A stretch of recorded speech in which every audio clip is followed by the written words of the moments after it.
Assalamualaikum warahmatullahi wabarakatuh.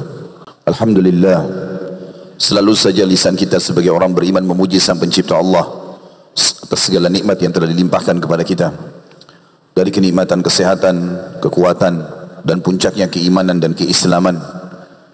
Dan semua itu bisa bertahan, bahkan bertambah keimanannya, kesehatannya, fasilitasnya selama di muka bumi ini, dengan bersyukur dan berterima kasih kepada Sang Pencipta Allah.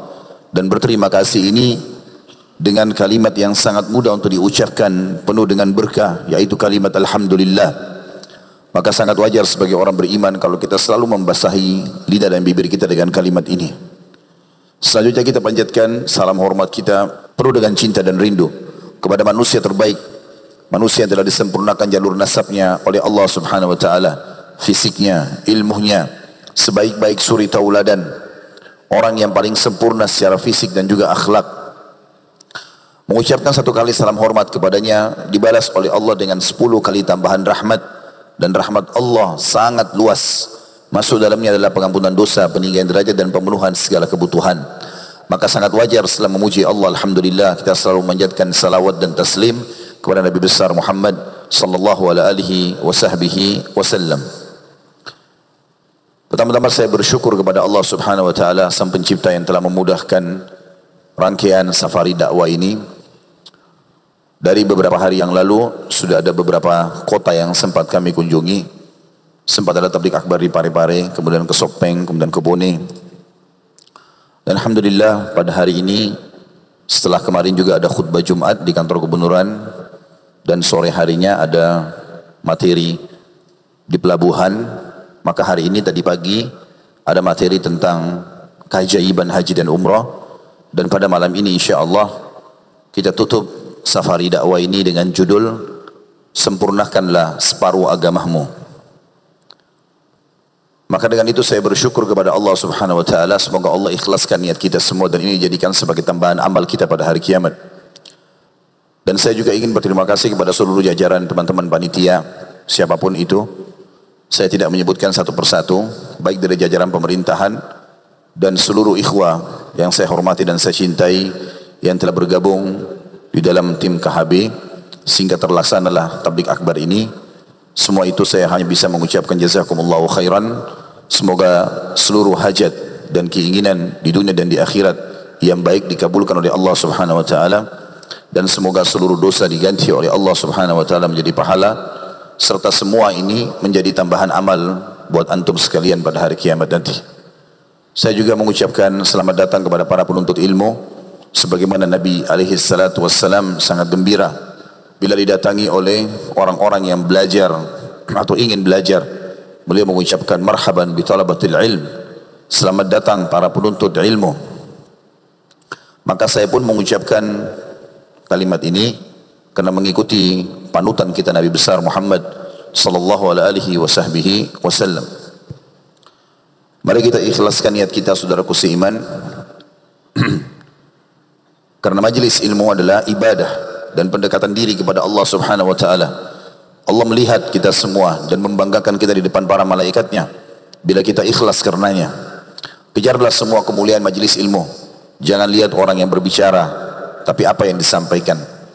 Kalau itu adalah qala Allah berfirman, qala Rasulullah sallallahu alaihi wasallam, Rasulullah sallallahu alaihi wasallam bersabda, dan dijelaskan dengan penyampaian para sahabat, para tabi'in, tabi'in, generasi emas pertama Islam, kaum salafus saleh, maka kita menerima darinya.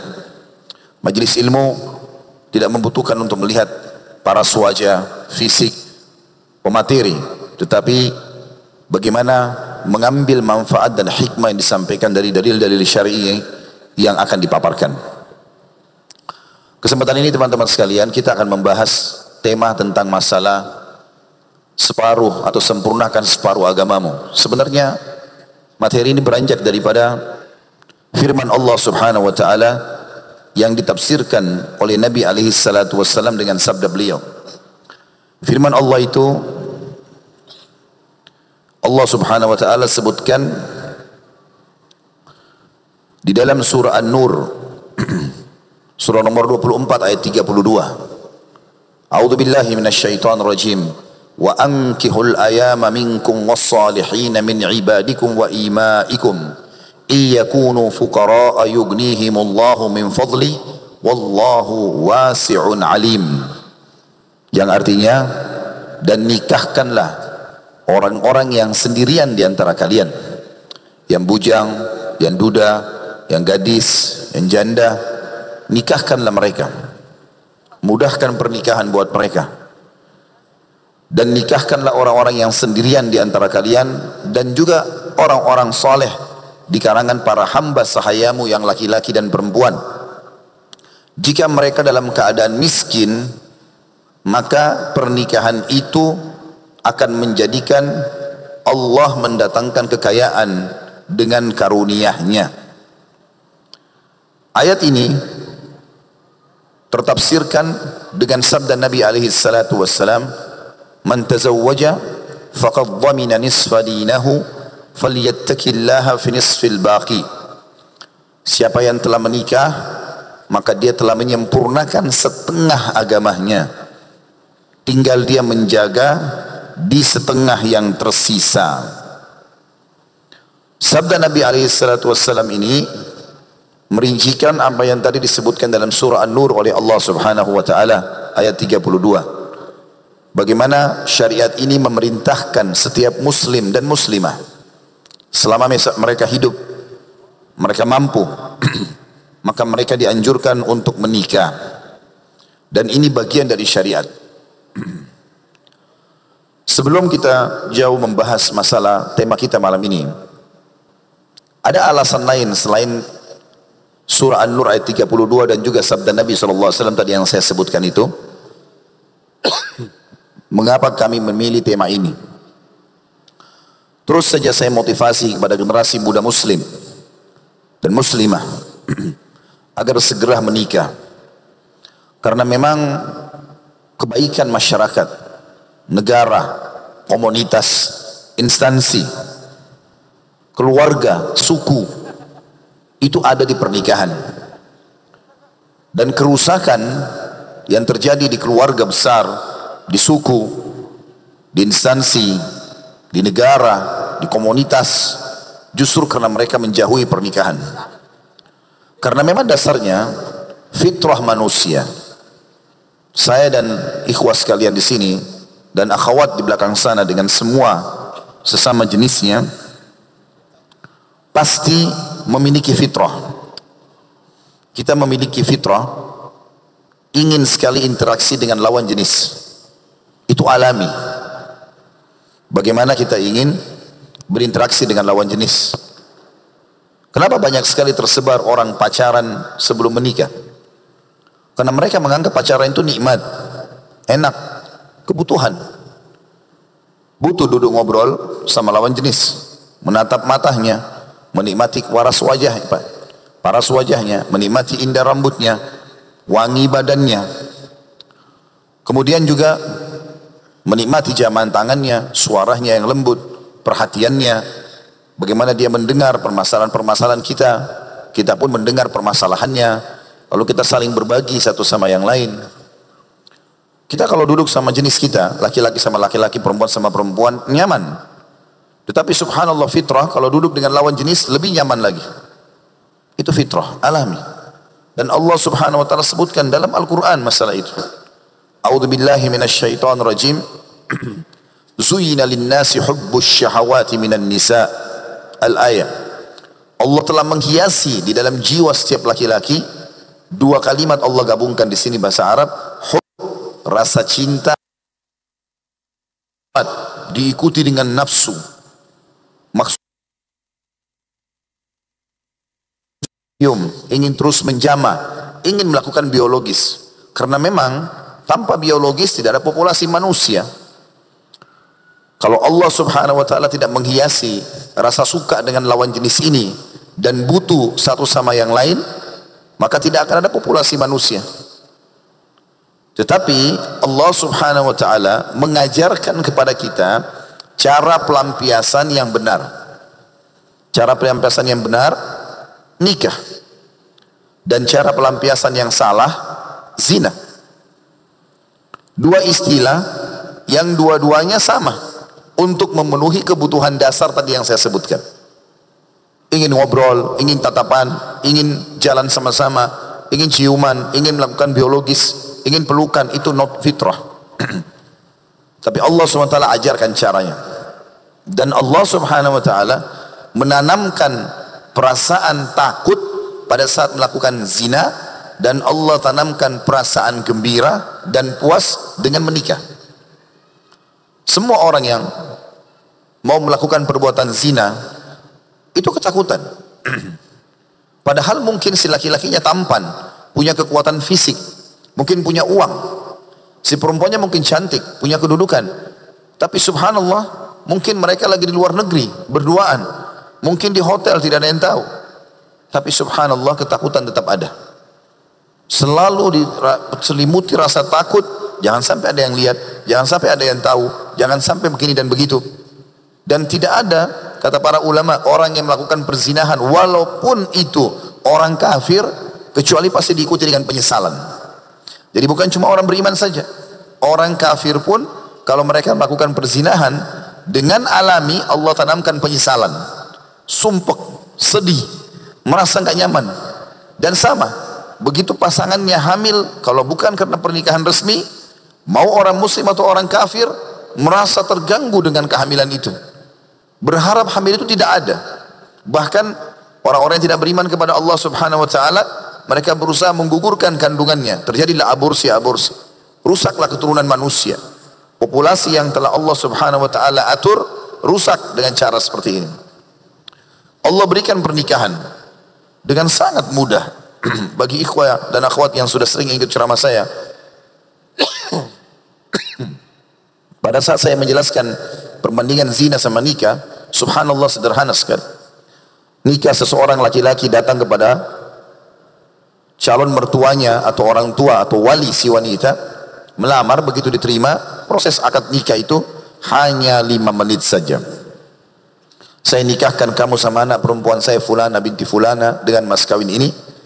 Seakan-akan si ayah mengatakan, dulu anak perempuanku ini makannya, minumnya, pakaiannya, tempat tinggalnya, pendidikannya, perlindungannya, semuanya saya yang tanggung. Tapi sekarang saya akan serah terima dengan kamu. Terima enggak nikahnya? Maka si laki-laki ini pada saat mengatakan, saya terima nikahnya, saya siap bertanggung jawab. Sekarang semua pindah ke saya. Makannya, minumnya, pakaiannya, tempat tinggalnya, transportasinya, semua pindah kepada saya. Dan saya akan berusaha memberikan sebaik yang Anda belikan atau bahkan lebih. Maka dengan itu, semua bentuk ketaatan yang tadinya kepada ayah nomor 1 pindah kepada suami menjadi nomor 1. Padahal suami laki-laki yang tidak dikenal sebelumnya.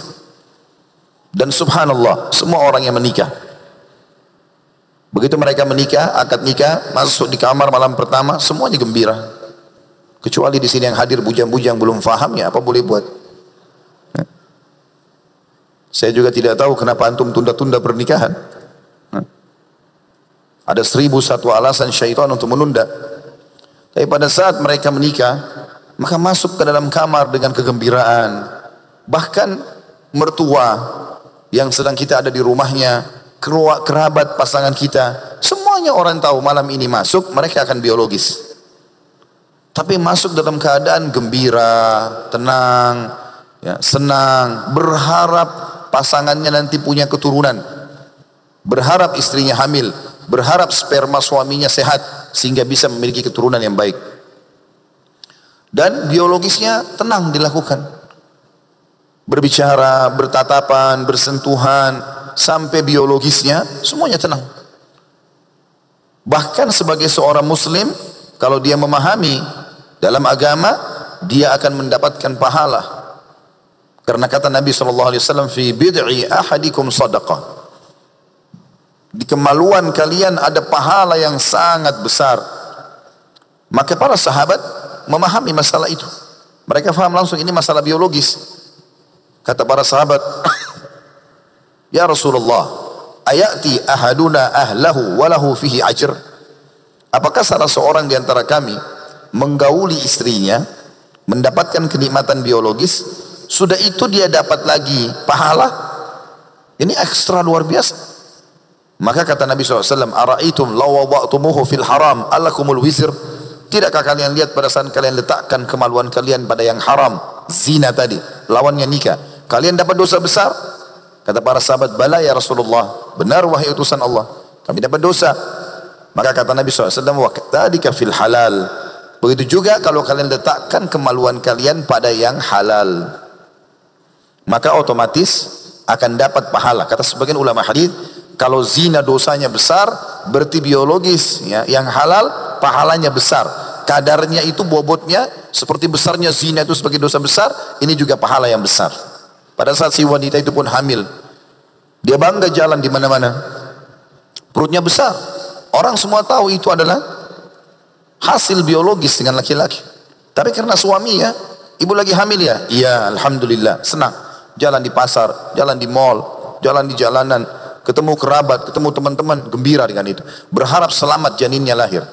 Tapi kalau orang hamil di luar nikah, subhanallah, perutnya ditutupi, malu ya. Kalau lahir juga dia berharap anak itu tidak lahir. Banyak sekali efek-efeknya. Oleh karena itu teman-teman sekalian, alasan kita menekankan poin ini dan dijadikan sebagai materi tablik akbar, dengan harapan tentunya setiap muslim dan muslimah tidak ada yang tinggal tanpa pasangan. Kalau di wilayah Anda, di keluarga Anda, di komunitas Anda, pernikahan sulit, maka menikahlah di tempat lain. Cari banyak di kampung-kampung. Datang ke imam masjid. Pak Imam, saya orang miskin. Saya masih kuliah. Saya cuma bisa beli Indomie 2 bungkus. Tapi saya sudah mau menikah, takut zina. Ada enggak perempuan yang siap makan 1 bungkus Indomie, saya 1 bungkus. Nanti Pak Imamnya carikan itu. Insya Allah dicarikan. Kalau orang niatnya ikhlas, Allah subhanahu wa ta'ala akan mudahkan. Dengan izin Allah subhanahu wa ta'ala. Dan Nabi SAW sudah ingatkan kepada kita. Di dalam sabdanya, wa ankihul akfa'a minkum. Menikahlah dengan orang yang sepadan di antara kalian. Dan memang kita harus saling bantu-membantu. Mendukung saudara kita, teman kita, sahabat kita, tetangga kita yang ingin niat baik. Karena kalau kita menjadi penyebab dia melakukan kebaikan tersebut, kita akan panen pahalanya. Di dalam hadis Bukhari, pernah ada seseorang yang miskin datang kepada Nabi SAW. Kemudian dia mengatakan, ya Rasulullah, bantu saya butuh sekali. Maka Nabi SAW bersabda kepada orang ini, cobalah pergi ke salah satu rumah istri saya, minta kalau ada sesuatu. Orang ini pergi ke rumahnya Aisyah radhiyallahu anha, tidak ada. Balik, ya Rasulullah, tidak ada. Pergi coba ke rumahnya Hafsah, pergi rumahnya Hafsah, balik lagi, tidak ada ya Rasulullah. Pergi rumahnya Sauda, Ummu Salamah, Safiyah, Maimunah, terus keliling Juwairiyah, dan tidak ada apa-apa. Setelah keliling di semua istri-istri Nabi radhiyallahu anhunna, maka orang ini kembali lalu mengatakan, ya Rasulullah, mereka semua tidak punya apa-apa. Kata Nabi SAW, kalau begitu coba kamu datangin seseorang dari Ansar, si Fulan, datang ke sana, bilang saya yang suruh. Maka datanglah orang ini ke rumah orang Ansar tadi, kebetulan orang kaya yang didatangi, membawa pesan dari Nabi SAW agar membantu orang ini, maka orang itu membantu. Setelah dibantu, dia kembali ke Nabi SAW mengatakan, ya Rasulullah, alhamdulillah, Allah telah mudahkan kebutuhan saya dipenuhi oleh saudara saya Ansar itu. Lalu kata Nabi SAW, man dalla ala khairin kana lahu mithul ajri fa'ilihi min ghairi an yanqus min ajri fa'ilihi syai'a. Siapa yang menunjukkan kepada kebaikan, dia akan mendapatkan pahala orang yang melakukan kebaikan tersebut tanpa dikurangi sedikit pun. Artinya kalau kita menjadi penyebab saudara kita, kerabat kita, mereka menikah, maka selama mereka berumah tangga, kita panen pahalanya. Dari makanannya, dari minumannya, dari biologisnya, dari ibadah yang mereka kerjakan, dari keturunan yang mereka dapatkan. Itu luar biasa. Itu luar biasa. Allah subhanahu wa ta'ala mudahkan untuk itu. Dan pada kesempatan kita di Makassar kali ini, saya telah didampingi oleh teman-teman dari Mawaddah yang kami bentuk. Ada puluhan ribu, masya Allah, pendaftar di situ dengan syarat-syaratnya. Di sini ada Ahdiko yang mendampingi. Nanti teman-teman yang membutuhkan masih bisa komunikasi setelah tablik akbar ini. Kami membuka peluang untuk itu. Siapapun yang ikhwah akhwat yang ingin dibantu untuk mendapatkan jodoh, maka bisa memberikan biodata di situ dengan harapan kami bisa mendapatkan pahala tadi yang saya sebutkan itu. Tapi tentu lembaga ini kami bentuk dan kami usahakan semaksimal mungkin sesuai dengan syariat. Bukan ajang untuk bermain-main. Jadi kalau ada orang hanya sekedar masukkan biodata lalu minta foto akhwat dikirim ke dia, maka tidak akan terjadi itu. Ada caranya sendiri. Kalau kriterianya tersambung, kami akan kirimkan biodata tanpa foto terlebih dahulu. Setelah dia istikharah, kita pun batasi dia 3 hari saja dari batasan ta'arufnya. Kemudian kalau dia merasa ada kecenderungan dengan biodata itu, baru kita berikan fotonya, kemudian nanti di follow up. Dan alhamdulillah, setiap pekan atau setiap 2 pekan atau minimal sebulan sekali ada saja yang menikah melalui yayasan ini. Ini semua tujuannya supaya bisa memudahkan kaum muslimin dan tentu kami berharap supaya bisa mendapatkan pahala di sisi Allah Subhanahu wa taala. Teman-teman sekalian, menikah ini termasuk tanda-tanda kebesaran Allah. Ya, tanda-tanda kebesaran Allah.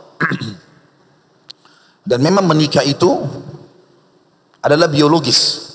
Kalau kita lihat di dalam definisi buku-buku fikih masalah menikah, itu adalah nanti akan kita sebutkan definisinya, penghalalan ya atau penyatuan dua lawan jenis anak Adam, penyatuan antara laki-laki dan perempuan, khusus manusia dengan manusia, karena kita dilarang menikah dengan selain manusia. Kalau ada teman-teman bilang, kok bisa Ustaz, memang ada yang menikah selain manusia? Ada orang yang iseng menikah sama jin. Hah? Kebanyakan orang yang jadi dukun-dukun itu tidak punya pasangan biasanya, karena mereka memilih pasangan dari jin, dan itu tidak boleh. Tidak pernah ada satu riwayat pun dicontohkan Nabi SAW menyuruh sahabat menikah dengan jin wanita. Maka tidak ada dalam syariat. Begitu juga tidak boleh melampiaskan biologis kepada hewan-hewan. Ya, sebagaimana Nabi SAW mengatakan, kalau ada pelaku melampiaskan biologis kepada hewan, maka kata Nabi SAW, uqtul al-fa'il wal maf'ulu bihi. Bunuh si pelaku dan hewan yang menjadi objek.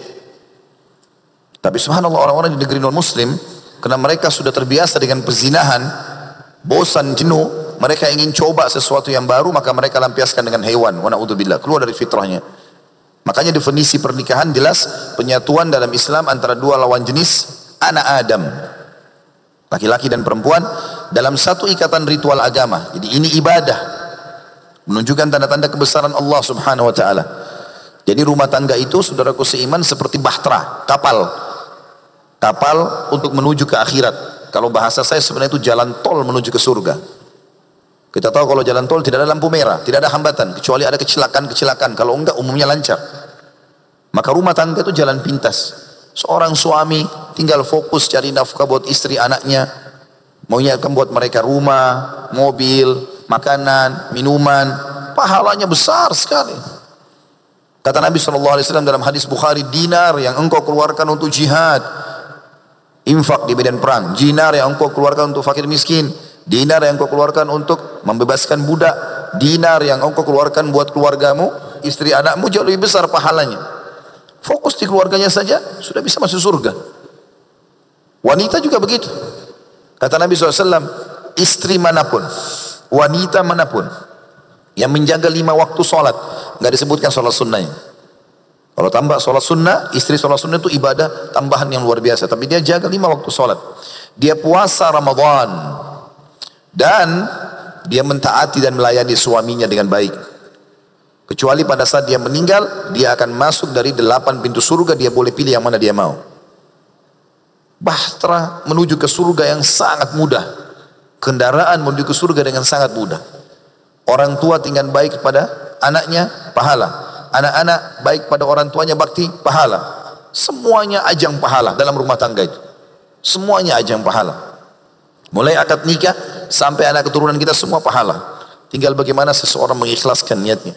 Jadi penyatuan antara dua lawan jenis anak Adam dalam satu ikatan ritual agama yang menghalalkan hubungan biologis di antara keduanya. Jadi memang definisinya dalam buku-buku fikih, menikah itu adalah pelampiasan biologis yang halal, yang menghalalkan hubungan biologis antara keduanya juga akan menyatukan antara keluarga keduanya dan suku bahkan negara. Dan Allah jadikan ini sebagai tanda-tanda kebesarannya. Sebagaimana Allah sebutkan dalam surah Ar-Rum, surah nomor 30 ayat 21. A'udzu billahi minasyaitonir rajim. Wa min ayatihi an khalaqa lakum min anfusikum azwajan litaskunu ilaiha wa ja'ala bainakum mawaddatan wa rahmah inna fi dzalika laayatin liqaumin yatafakkarun. Dan di antara tanda-tanda kekuasaannya Allah ialah Dia menciptakan untuk kalian istri-istri dari jenis kalian sendiri, manusia dengan manusia, supaya kamu cenderung, supaya kamu bisa melampiaskan kebutuhanmu yang Allah sudah bebankan, dan kalian merasa tentram kepadanya. Setelah biologis, setelah ngobrol, setelah makan sama-sama, puas, tidur juga nyaman. Itu Allah bahasakan. Dan dijadikan di antara kalian rasa kasih dan sayang. Asal pasangan suami istri ini tahu bersyukur kepada Allah, mereka harus selalu saling mengejar pahala di pasangannya. Bagaimana setiap suami mengejar pahala di istrinya, bagaimana setiap istri mengejar pahala di suaminya, maka akan muncul rasa kasih dan sayang. Tapi kalau menikahnya hanya karena mau kumpulin duit, hanya karena untuk mencari nama baik, hanya untuk mencari jabatan, kapan targetnya nggak terpenuhi, maka dia tidak akan langgeng dalam rumah tangganya. Allah mengatakan sungguhnya pada demikian itu benar-benar terdapat tanda-tanda bagi kaum yang mau berfikir. Allah bahkan teman-teman sekalian bukan hanya menjadikan kita manusia berpasang-pasangan, jin berpasang-pasangan, hewan-hewan, tumbuh-tumbuhan. Allah sebutkan dalam surah Az-Zariyat, surah nomor 51 ayat 49. A'udzu billahi minasyaitonir rajim wa min kulli syai'in khalaqna zawjaini la'allakum tadhakkarun. Dan dari segala sesuatu kami jadikan berpasang-pasangan supaya kalian mengingat kebesaran Allah. Lihat ke hewan-hewan, ayam, serangga, ikan, segala macam. Mereka juga berpasang-pasangan. Ya.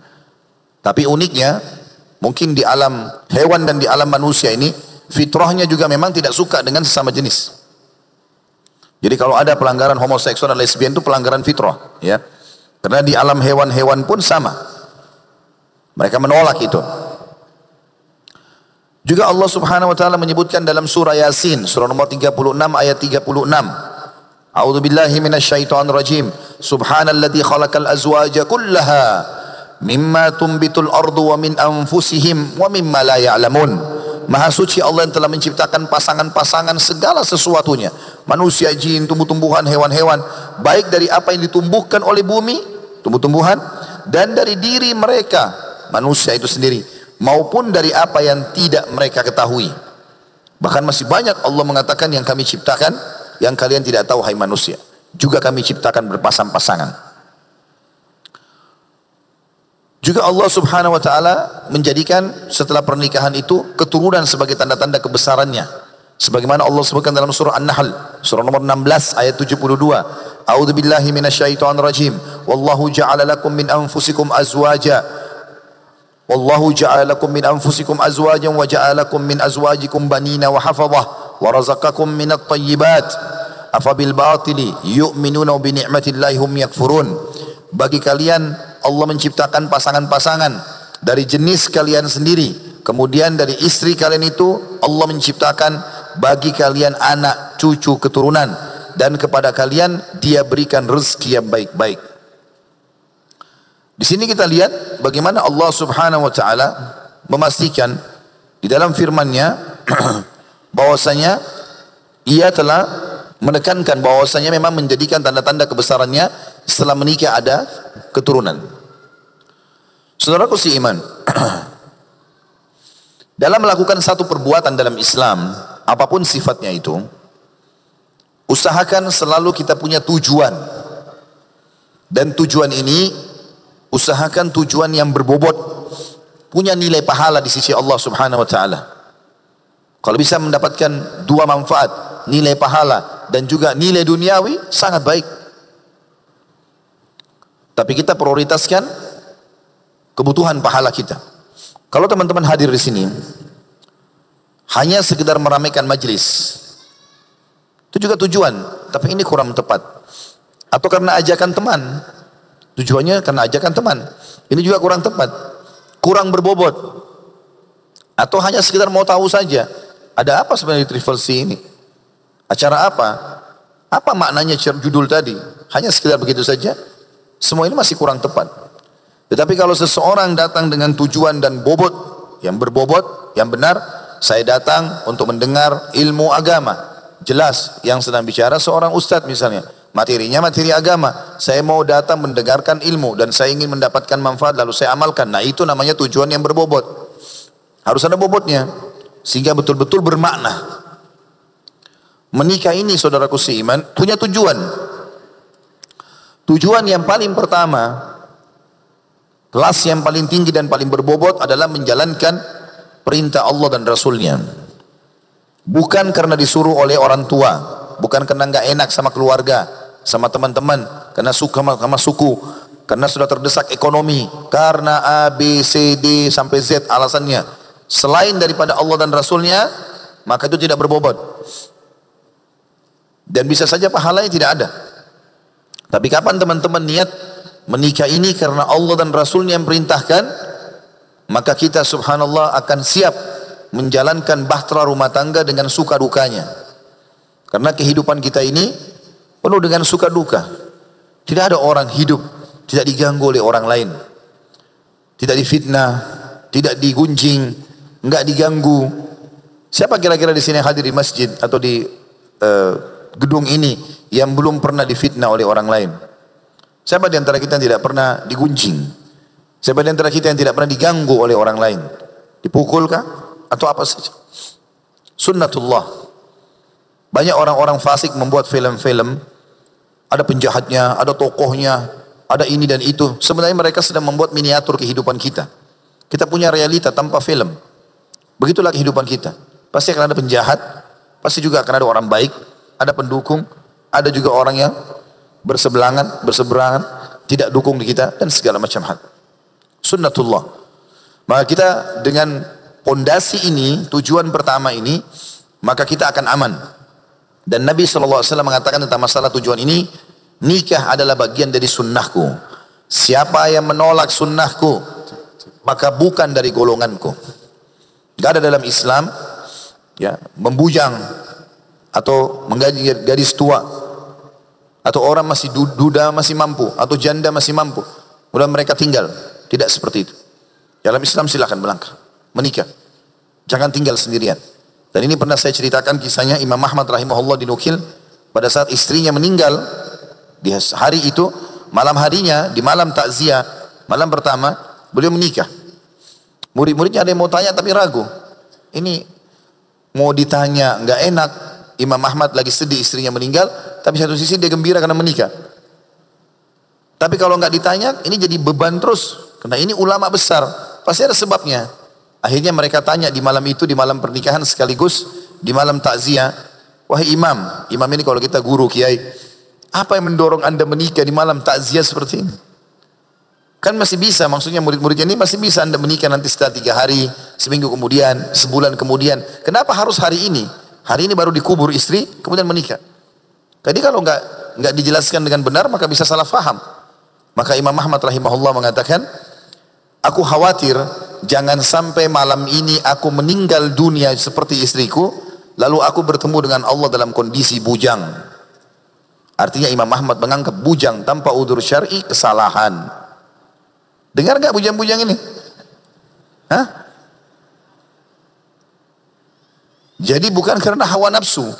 Karena kalau hanya hawa nafsu, kapan pasangan kita tua, sakit, kita akan tinggalkan.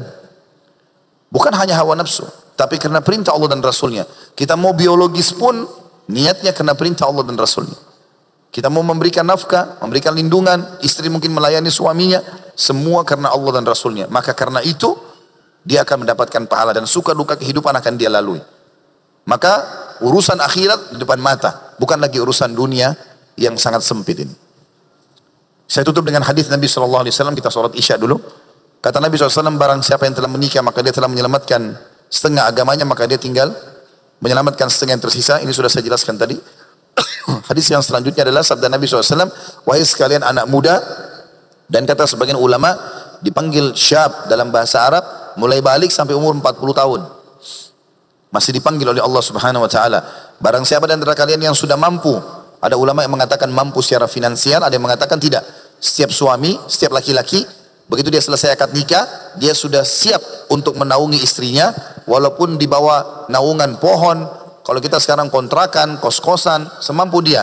Dan dia juga sudah berusaha kasih makan istrinya hari itu dan minum, dia lindungi, maka dia sudah dianggap mampu. Walaupun kerjanya pas-pasan. Karena terbukti banyak sahabat yang menikah sementara mereka susah hidupnya secara ekonomi. Dan bagi wanita sudah siap menerima sperma suaminya dan akhirnya hamil, mengandung kader manusia dan kader orang-orang beriman. Kemudian dia menyusui, dia mendidik, dia melayani suaminya, mengurus rumahnya, maka dia sudah mampu. Kata Nabi SAW, segeralah menikah. Karena menikah akan lebih menjaga pandangan dari yang haram, juga menjaga kesucian kemaluan. Dan barang siapa yang tidak mampu atau belum mampu, maka dia harusnya berpuasa, karena puasa akan menjadi tameng baginya. Allahu a'lam. Baik, ini bahasan kita akan lanjutkan insyaallah sebentar setelah salat ba'da Isya. Subhanakallahumma bihamdika asyhadu an la ilaha illa anta astaghfiruka wa atubu ilaik.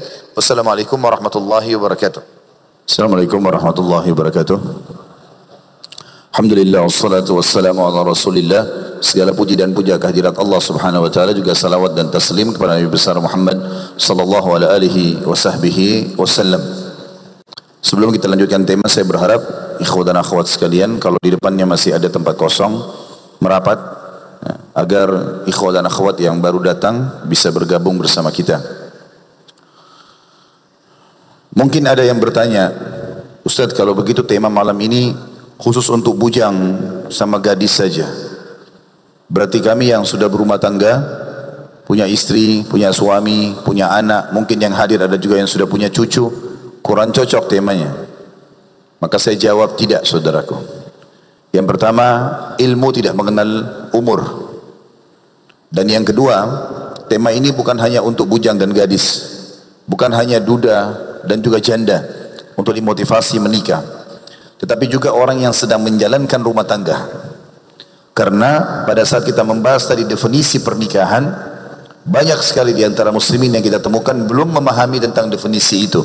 Karena terbukti mereka menjadikan rumah tangga mereka hanya ajang percobaan saja. Bahkan rusaknya masyarakat orang non muslim sekarang menyebar di tengah-tengah masyarakat Islam. Mereka mengumandangkan untuk menikah sesama jenis, orang Islam banyak ikut-ikutan. Maka mereka mendukung lesbian, homoseksual, yang semuanya dimurkahi oleh Allah Subhanahu wa taala. Bahkan homoseksual dan lesbian itu lebih berat dosanya daripada zina. Nabi SAW menyuruh hukuman bagi orang yang melakukan homoseksual dan kedapatan. Abdullah bin Umar merincikan, mengatakan radhiyallahu anhuma, dia dicari atau dinaikkan di sebuah bangunan tertinggi di satu negeri atau di kampung atau di kota itu, lalu dilempar dari atas dan dirajam dari bawah. Dia sudah nikah atau belum menikah, kalau hukumannya seperti itu, dan masuk dalam yang masalah lesbian. Dan kata Nabi SAW, praktek lesbi di antara kaum wanita adalah zina di antara mereka. Juga masih banyak di antara orang muslim yang berumah tangga, dan saya berharap kalaupun ada hadir di sini yang kalau berumah tangganya dulu karena disuruh oleh orang tua, karena nggak enak sama teman-teman, karena khawatir faktor umur, karena faktor ekonomi, karena faktor politik, faktor apa saja, semuanya harus diubah. Dengan tujuan kita yang pertama kita sudah sebutkan, karena Allah dan Rasulnya. Karena Allah memerintahkan tadi dalam beberapa ayat yang sudah saya jelaskan atau saya paparkan, dan juga Nabi Muhammad SAW sudah menekankan dalam beberapa hadis yang sudah saya bacakan juga. Tujuan yang kedua setelah Allah dan Rasulnya menikah, berumah tangga karena perintah Allah dan Rasulnya, adalah tujuan yang kedua sekarang, perkenalan dan perluasan hubungan. Jadi kita pada saat menikah, saudaraku seiman, berarti kita menambah pergaulan, perkenalan, hubungan kita makin luas. Jadi ini tujuan yang kedua ini perlu diketahui ya. Kalau kita menikah nggak boleh eksklusif, saudaraku seiman. Kita harus tahu pasangan kita punya saudara, punya paman, punya tante, punya orang tua, Dan tidak bisa kita hapus status itu. Ada orang yang tidak memahami tujuan pernikahan yang kedua ini, masalah perluasan ya, dan bertambahnya hubungan ya, kekerabatan, sehingga mereka tidak suka kalau iparnya datang, tidak suka kalau mertuanya datang, tidak suka kalau kerabat pasangannya datang. Ini nggak mungkin. Bagaimana caranya kita menghapus status saudara pasangan kita, orang tua pasangan kita? Maka yang benar adalah kita menjalin hubungan yang baik dengan mereka. Yang ketiga, tujuannya menikah adalah ketentraman. Dan untuk tentram, kata kuncinya, menikah dengan orang yang beragama saja. Tidak ada yang lain. Tidak ada yang lain. Kalau anda coba memilih pasangan yang tidak beragama, atau anda coba memilih pasangan ya, selain yang beragama, maka pastikan hidup anda tidak akan tentram. Karena orang beriman, dia takutnya dengan Tuhan Allah subhanahu wa ta'ala. Kata Nabi SAW, orang mukmin kalau mencintai pasangannya, dia mencintai setulus hati. Dan kalau dia tidak mencintainya, maka dia tidak akan menyakitinya. Dia tidak akan mengungkapkan saya tidak suka sama kamu, enggak. Tapi dia jaga. Orang beriman. Allah subhanahu wa ta'ala memerintahkan kita mencari ketentraman. Dan ini penting sekali. Tidak usah menjadi pahlawan kesiangan. Jangan bilang saya nikah sama perempuan ini, dia belum pakai jilbab, nggak apa-apa lah, nanti saya dakwahi. Padahal dia sendiri butuh didakwahi. Dia sendiri masih kembang kempis, sholat 5 waktu masih keteteran, belajar agama masih sekali sebulan taklimnya. Atau dia mengatakan, laki-laki bilang misalnya pada seorang perempuan, saya mau nikah. Kalau setelah nikah insya Allah saya mulai sholat. Itu kalau dia tidak sholat, maka tidak usah bawa PR dalam rumah tangga. Bahtera kita ini kapal baru, jangan bawa barang-barang rongsokan. Jangan jadi pahlawan kesiangan. Lebih baik cari orang yang sudah mapan dalam masalah agama. Itu kata kunci ketentraman. Makanya Nabi SAW titip pesan-pesan yang mulia kepada semua laki-laki. Tungkahul mar'atu li arba'ah. Wanita itu dinikahi karena 4 hal oleh semua laki, umumnya karena 4 hal ini. 5 liha, ada orang menikah sama wanita karena kekayaannya, wali hasabiha karena keturunannya, wali jamaliha karena kecantikannya, wali diniha, dan ada juga orang yang mencari agamanya. Fadfar bidzatid din taribat yadak. Cari dari 4 kriteria yang dicari oleh laki-laki ini yang beragama, maka hidupmu akan tentram. Beragama. Bahkan kata Nabi SAW dalam hadis Bukhari, wala amatun saudaun kharma dzatud din khair. Seorang budak wanita berkulit hitam kharma. Kharma itu enggak ada pemisah hidungnya, lubang hidungnya 1, jeleknya luar biasa ya. Tapi beragama jauh lebih baik.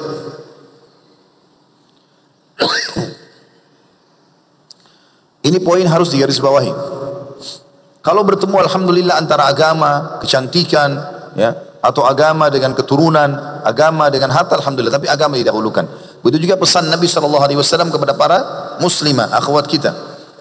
Kata Nabi SAW untuk muslimah, setiap wanita dan juga ayahnya yang akan jadi walinya, idza ja'akum man tardawna dinahu wa khuluquhu fazawwijuh. Illam taf'alu takum fitnatun fil ardi wa fasadun kabir. Kalau datang kepada kalian sosok laki-laki yang kalian sudah terima ridho dengan agama dan akhlaknya. Agama jadi tolok ukur. Sholat nggak orang ini? Tutup auratnya benar nggak? Pendapatannya benar nggak? Akhlaknya santun, ramah. Maka nikahkan dia. Kalau kalian tidak nikahkan, maka akan terjadi kerusakan di muka bumi. Maknanya kata sebagian ulama hadis, kalau kalian tinggalkan orang-orang soleh ini, laki soleh, kalian pergi kepada laki-laki fasik, maka rusaklah rumah tangga anak-anak kalian. Oleh karena itu teman-teman, tentramkan diri. Kita menikah sama muslimah yang solehah saja, kita menikah sama muslim yang soleh saja, kadang-kadang masih ada waktu futur. Futur itu artinya lemah imannya. Ada saatnya mungkin dia lalai, ada saatnya dia lupa, ada saatnya dia kasar, ada saatnya dia melakukan pelanggaran. Apalagi kalau orang yang tidak beragama. Makanya Allah Subhanahu wa taala menjelaskan dalam surah Ar-Rum tentang ketentraman dalam rumah tangga ini dengan cara mencari yang beragama. Surah nomor 30 ayat 21, A'udzu billahi minasyaitonir rajim wa min ayatihi an khalaqalakum min anfusikum azwajan litaskunu ilaiha wa ja'ala bainakum mawaddatan wa rahmah inna fi dzalika laayatin liqaumin yatafakkarun. Dan di antara tanda-tanda kekuasaannya Allah, yakin Allah benar ada, justru bisa dilihat dari mana? Dia menciptakan untuk kalian istri-istri kalian dari jenis kalian sendiri supaya kalian cenderung dan merasa tentram kepadanya, dan dijadikanlah di antara kalian rasa kasih dan sayang. Sesungguhnya pada demikian itu benar-benar terdapat tanda-tanda bagi kaum yang berfikir dan percaya tidak ada yang bisa merusak ketentraman rumah tangga, kasih sayang dan cinta kecuali dua hal. Yang pertama adalah kemaksiatan kepada Allah Subhanahu wa taala, yang kedua tidak bersyukur kepada Allah. Maka akan terus saja seseorang itu merasa kurang.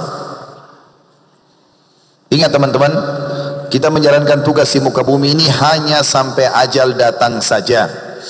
Jadilah orang-orang yang mengisi waktu-waktunya semuanya dengan sesuatu yang berkualitas. Yang keempat, tujuan pernikahan keturunan yang saleh. Menikah dengan laki-laki dan perempuan yang subur, yang baik. Kita bisa lihat dari keluarganya.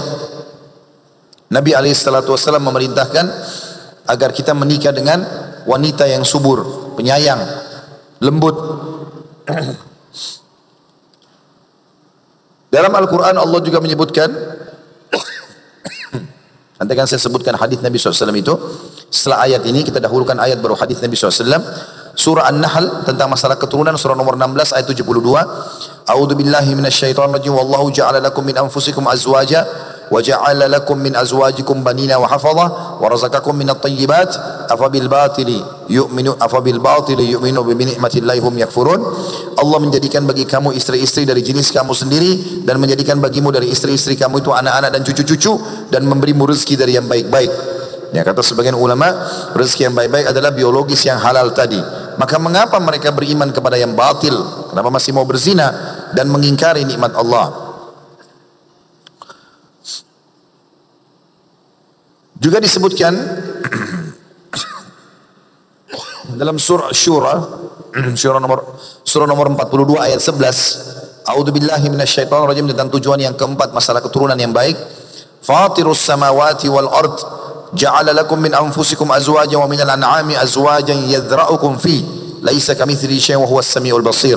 Dialah Allah pencipta langit dan bumi, dan dia menjadikan bagi kamu dari jenis kamu sendiri pasangan-pasangan, dan dari jenis binatang ternak pasangan-pasangan pula. Dijadikannya kamu berkembang biak dengan jalan itu, maksudnya dengan pernikahan tadi. Tidak ada sesuatu pun yang serupa dengan dia Allah, dan dialah yang maha mendengar lagi maha melihat. Itu kurang lebih tujuan pernikahan. Ada 4 poin. Tanamkan baik-baik ini. Bagi yang sudah terlanjur menikah, maka diniatkan sebagaimana tujuan tadi. Dalam Islam, kita dibolehkan pacaran, tetapi setelah akad nikah. Kapan pacarannya? Hah? Jadi jalan-jalan malam minggu seperti ini, malam Ahad, ya, pergi nginep di hotel, safar, setelah nikah, pacaran sampai capek, hamil berulang-ulang, perbanyak keturunan, biologi setiap hari, silakan, tidak ada masalah. Tapi setelah nikah, pacaran sebelum nikah sama dengan zina, tidak ada bedanya. Tapi kan Ustaz, saya kalau tidak pacaran saya tidak bisa tahu dia. Selalu begitu alasannya anak-anak muda yang masih lemah imannya, apalagi nggak hadir di majlis. Bahkan kadang-kadang hadir di majlis aja masih banyak buat dosa. Maka ada konsep ta'aruf islami. Kenali 3 hal ini cukup, tidak usah lama-lama.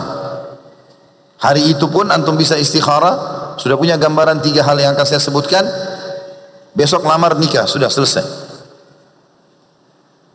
Tidak usah tunggu 10 tahun, kenal dulu. Mau lihat rambutnya bagaimana, dadanya bagaimana, pahanya bagaimana. Syaitan manusia yang didukung oleh syaitan jin. Yang pertama, melihat fisik yang dibolehkan secara syar'i, yaitu wajah dan telapak tangan, sebagaimana disepakati oleh jumhur ulama. Nabi SAW membolehkan para sahabat untuk melihat wajah dan telapak tangan. Dan beliau berkata kepada seorang sahabat yang mau menikahi seorang wanita, apa kau sudah melihatnya? Maka dia mengatakan, belum ya Rasulullah. Kata Nabi SAW, pergi lihat. Sesungguhnya pada mata wanita Ansar ada kekurangan, ada sesuatu. Artinya jangan kau hanya sekedar dengar dari orang. Kalau di zaman kita sekarang jangan hanya lihat foto saja. Foto bisa diedit 1000 kali. Hitamnya luar biasa jadi putih luar biasa. Jerawatnya penuh jadi mulus. Rambutnya keriting bisa jadi lurus. Banyak hal yang aneh. Badannya kurus jadi gemuk. Semua luar biasa. Makanya nazar, melihat secara langsung, itu bagian dari syariat. Datang lihat, tapi bukan berdua-duaan. Karena khalwat tidak boleh. Kata Nabi SAW, kalau laki-laki dan perempuan berdua, yang ketiganya syaitan. Tergoda nanti. Oleh karena itu, datang dan ada walinya si perempuan. Duduk di ruang tamu rumahnya, datang baik-baik bertamu. Wanita duduk sama ayahnya, walinya, atau kalau yang sudah meninggal ada kakaknya, ada pamannya. Temani dia duduk, ajak ngobrol, silakan dengar suaranya. Siapa namanya, apa visi misi kehidupan. Jangan antum diam, kalau dia diam suruh ngomong. Karena kalau dia tidak ngomong nanti begitu antum nikah ternyata suaranya menggelegar. Akhirnya antum kira salah nikah saya ini. Boleh ngomong, boleh disuruh jalan, minta. Tapi dengan adab-adab syar'i. Cuma yang paling penting wajah dan telapak tangan. Dan kata ulama ini sudah simbol, wajah adalah gambaran terhadap tubuhnya, dan juga telapak tangan gambaran dari kesuburan atau juga kemaluannya. Yang kedua, supaya tidak perlu pacaran sebelum nikah, cukup dengan konsep ini saja, kenali keluarganya.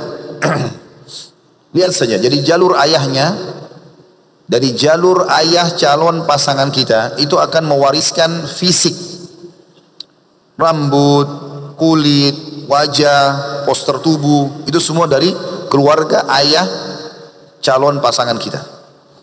Kalau dari jalur ayahnya orangnya tinggi-tinggi besar semua, maka akan begitu keturunan kita. Makanya ada orang suami istri pendek-pendek tapi anaknya tinggi-tinggi besar semua, karena ngambil dari keturunan itu. Dan dari jalur ibu itu umumnya karakter, sifat. Oh ini umumnya orang-orang berpendidikan, orang-orang agamis, ya sudah selesai. Kita udah punya gambaran, udah tidak usah lama-lama. Dan kita mengambil globalnya keluarga. Kalau ada di antara keluarganya yang tidak baik, itu kita tidak ambil. Yang kita ambil mayoritasnya keluarga itu secara umum. Kemudian yang ketiga, kenali lingkungannya. Tanya dia, tiap hari kegiatannya apa, kerja di mana, ya. Kalau lagi kerja, laki-laki itu ditanya oleh wanita, boleh bertanya, wanita boleh balik bertanya. Nanti kalau jadi suami, bagaimana mendidik istri, bagaimana menaungi, dari mana sumber nafkahnya. Maka itu semua ditanyakan. Kalau seandainya calon pasangan kita tanya, kamu kalau lagi weekend hari Sabtu Ahad kemana saja? Oh saya biasa ke diskotik, saya biasa karaokean sama teman-teman, saya biasanya di motor berdua sama makhluk Allah yang lain di kuburan, buat yang haram. Maka ini sudah jelas. Jadi kalau tiga hal ini sudah ada yang menarik, itu relatif dari wajah dan telapak tangannya. Sudah kita punya gambaran global keluarganya, sudah kita tahu lingkungannya secara umum saja. Udah, sholat istikharah 2 rakaat, selebihnya tawakal ala Allah. Sahabat Nabi itu lihat hari ini, lamar hari ini, malamnya sudah suami istri. Bukan kayak antum lama-lama. Tunggu gedung dulu, tunggu tanggal yang cocok dulu, tunggu ini, tunggu si nenek, tunggu si kakek. Enggak nikah-nikah. Teman-teman sekalian, perlu juga digarisbawahi agar rumah tangga itu berjalan baik. Selain tujuan pernikahan, kita sudah sampaikan bagaimana berta'aruf dalam Islam yang benar. Perlu difahami ya, memang laki-laki sama perempuan berbeda dari sisi ciptaan fisik, karakter, tugas. Ini beda. Tapi dari sisi balasan pahala bisa sama. Jadi perlu digarisbawahi. Maka tidak bisa perempuan dipaksa jadi laki-laki, laki-laki jadi perempuan, gak bisa. Saya sama ikhwah semua di sini, kulit kita ini Allah ciptakan memang untuk menghadapi matahari, panas, ya. Tugas kita itu sholat berjamaah di masjid, ngantar jenazah, jihad, cari nafkah. Emang sudah biasa. Jadi antum nggak butuh hand body. Laki-laki nggak butuh sunblock, nggak butuh perawatan, biasa saja. Kalau perempuan tidak, memang sensitif, keluar sedikit, merah, keriput, ini, itu, kering, segala macam. Memang kita beda secara fisik. Ya. Laki-laki biar menangis darah nggak mungkin mengandung. Biar dia mau paksa operasi kelamin, tetap laki-laki. Mustahil. Perempuan ada sel telurnya, ada kantong bayi, ya. Fitrah Allah Subhanahu Wa Taala, dan ada juga kantong susu di payudara yang akan memberikan kepada janin nantinya. Tidak mungkin sama. Begitu juga dengan tugas kita berbeda. Laki-laki tugasnya beda, perempuan beda. Makanya kita perlu renungi sama-sama hadis Nabi Sallallahu Alaihi Wasallam. Hadis ini sahih riwayatkan oleh Al-Hakim dalam kitab Mustadraknya. Ada seorang wanita dari Madinah datang lalu mengatakan, ya Rasulullah, saya utusan semua wanita di Madinah. Saya ingin bertanya. Boleh ya Rasulullah? Habis sholat nih. Kayak kita gini habis sholat, dari saf wanita bertanya seperti itu. Kata Nabi SAW, silahkan. Dia bilang, ya Rasulullah, kalian kaum laki-laki sholat berjamaah di masjid. Keutamaan sholat di masjid besar sekali. Kata Nabi SAW, ya, sholat berjamaah dibandingkan dengan sholat sendiri, perbandingannya 25 derajat, 25 kali lipat, riwayat lain 27 derajat. Sementara wanita lebih afdal sholat di rumah. Sudah beda nih. Walaupun wanita boleh ke masjid, tapi laki-laki lebih ditekankan. Kalau perempuan malah lebih afdal di rumahnya, cuman boleh ke masjid. Kalian mengantar jenazah, perempuan boleh sholat di jenazah. Kalau mengantar jenazah khilaf di antara ulama, tapi yang lebih kuat pendapat mengatakan tidak mengantar jenazah kecuali orang-orang yang tidak selamat dari fitnah, orang-orang tua gitu. Kalau sholat jenazah boleh, kalau ngantarnya ini yang tidak boleh. Yang ketiga, kalian mencari nafkah buat kami. Kata Nabi SAW, siapa yang keluar mencari nafkah buat keluarganya, dia seperti jihad atau mujahid di jalan Allah.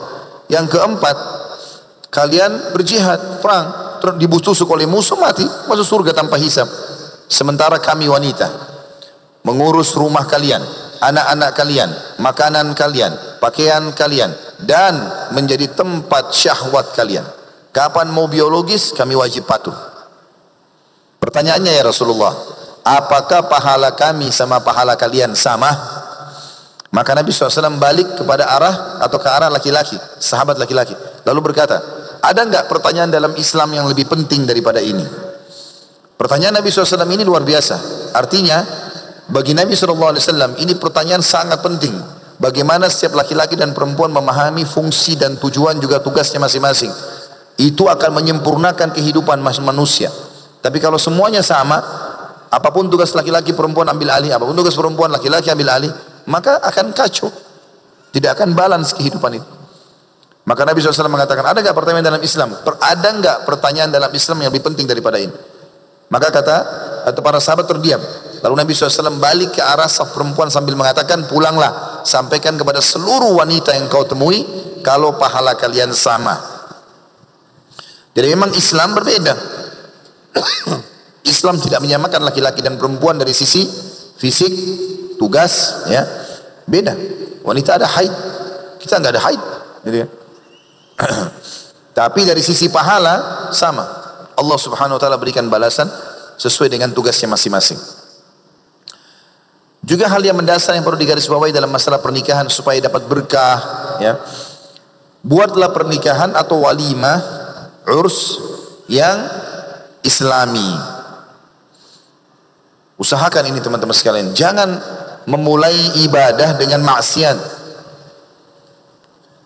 Yang paling pertama harus digarisbawahi dalam pernikahan Islami adalah tidak boleh ada pelanggaran agama, seperti misalnya terbukanya aurat, ya, terbukanya aurat. Bukan aib. Di dalam undangan kita tulis tambahan, kami melakukan pernikahan syar'i sesuai dengan agama. Kami berharap tamu-tamu pun menggunakan pakaian-pakaian yang Islami. Dapat. Jadi jangan ada perempuan datang yang kekurangan kain semua. Hah? Bolong belakang, bolong depan, sobek pahanya, sobek betisnya, sehingga jadi fitnah buat semua orang. Jangan juga setiap muslimah sudah pakai hijab yang baik, begitu nikah kembali kepada baju tradisional, baju suku. Kenapa? Hanya sebentar, hanya akad nikah selesai. Kalau dia meninggal sebelum itu bagaimana? Kan jadi masalah buat dia. Jangan mulai dengan pelanggaran. Terbukanya aurat termasuk pelanggaran. Kemudian ikhtilat, bercampur antara laki-laki sama perempuan. Mau lebih syar'i, pisahkan tamu laki-laki dan tamu perempuan. Letakkan hijab di antara mereka. Kemudian tidak boleh ada musik-musik yang haram. Walaupun dalam pernikahan ada alat musik yang dibolehkan, rebana bagi kaum wanita. Ini sudah pernah saya bedah di kajian buku Mahkota Pengantin, dan juga beginilah mendidik anak dalam Islam. Dan ini yang paling baik bisa dibaca dalam buku Syekh Albani rahimahullah, ya, tentang adab zifaf, ya, adab pernikahan atau adab acara pernikahan. Kemudian juga kita hindari pelanggaran-pelanggaran walaupun ini makruh, tapi usahakan dijauhi. Seperti kasus makan dengan atau pesta dengan model standing party. Jadi kalau kita kembali kepada buku-buku yang menulis di negara-negara non-muslim tentang standing party, ini ada sebabnya. Standing party itu mereka buat dekat kolam renang atau di taman, tidak ada meja, tidak ada kursi sama sekali. Orang semua berdiri. Dengan banyak alasan. Pertama, ekonomis. Tidak usah bayar kursi. Yang kedua, supaya tamu tidak berlama-lama. Yang ketiga, supaya tamu bisa berinteraksi cepat satu sama yang lain. Gitu kan? Jadi ada tujuan-tujuan. Kita orang Islam tidak ngerti, main ikutin saja. Kalau kita dalam Islam disuruh makan dan minum sambil apa? Duduk. Kadang-kadang kesian. Ada orang karena tidak mau keluarin duit lebih, padahal sebenarnya itu adalah pahala. Membiayai diri sendiri dalam pernikahan adalah pahala. Sebagaimana Nabi SAW mengatakan kepada Abdurrahman bin Auf, "Aulim walau bisyat."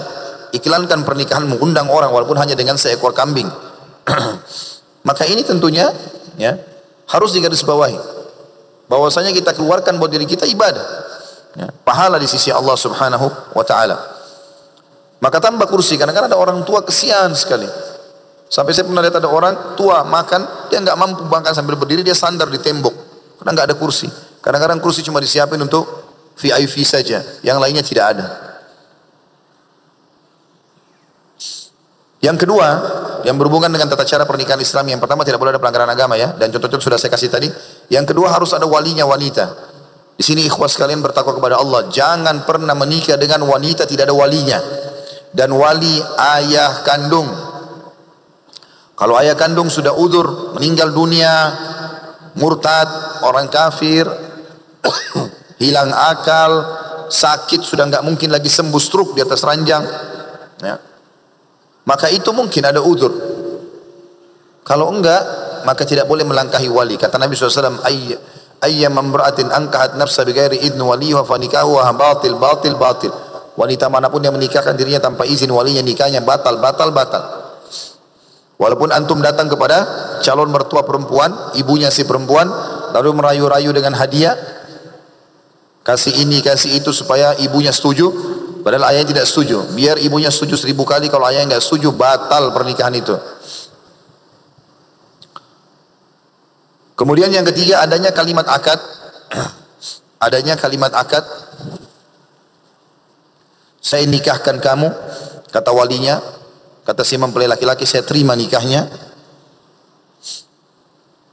Kemudian yang keempat, adanya mahar yang diberikan untuk wanita pada saat akad nikah. Dan ini makin sederhana maka makin besar berkah pernikahan itu. Itu yang keempat. Yang kelima, adanya 2 saksi yang terpercaya. Boleh dari siapa saja, yang penting 2 laki-laki, 2 saksi yang terpercaya. Kalau nggak ada 2 laki-laki maka 4 wanita. Tetapi laki-laki yang didahulukan. Boleh dari kerabat, boleh tidak. Yang terakhir adalah diiklankan. Jadi itu yang keenam. Iklankan ini semampunya. Kalau bisa diiklankan dengan cara menyembelih seekor kambing minimal. Dan ini menandakan memang kambing yang diprioritaskan untuk dihidangkan. Kalau tidak ada, mampunya dengan ayam boleh, sapi boleh. Kalau tidak bisa juga, maka dengan apa saja mampunya. Karena Nabi SAW waktu menikah dengan Sofia, beliau merayakan selama 3 hari. Dan pada saat itu dihidangkanlah samin, ya, dihidangkanlah roti gandum, kurma, kue-kuean. Dan boleh orang mengeluarkan biaya yang besar tergantung kemampuannya untuk merayakan kegembiraan itu.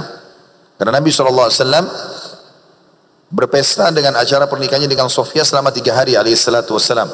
Tapi tentu tidak boleh mubazir, nggak boleh berlebihan. Setelah nikah, kita sudah jelaskan definisi pernikahan, ya, kemudian kita sudah jelaskan tujuan pernikahan, kita sudah jelaskan konsep ta'aruf dalam Islam, kita sudah jelaskan juga perbedaan tugas, ya, fisik,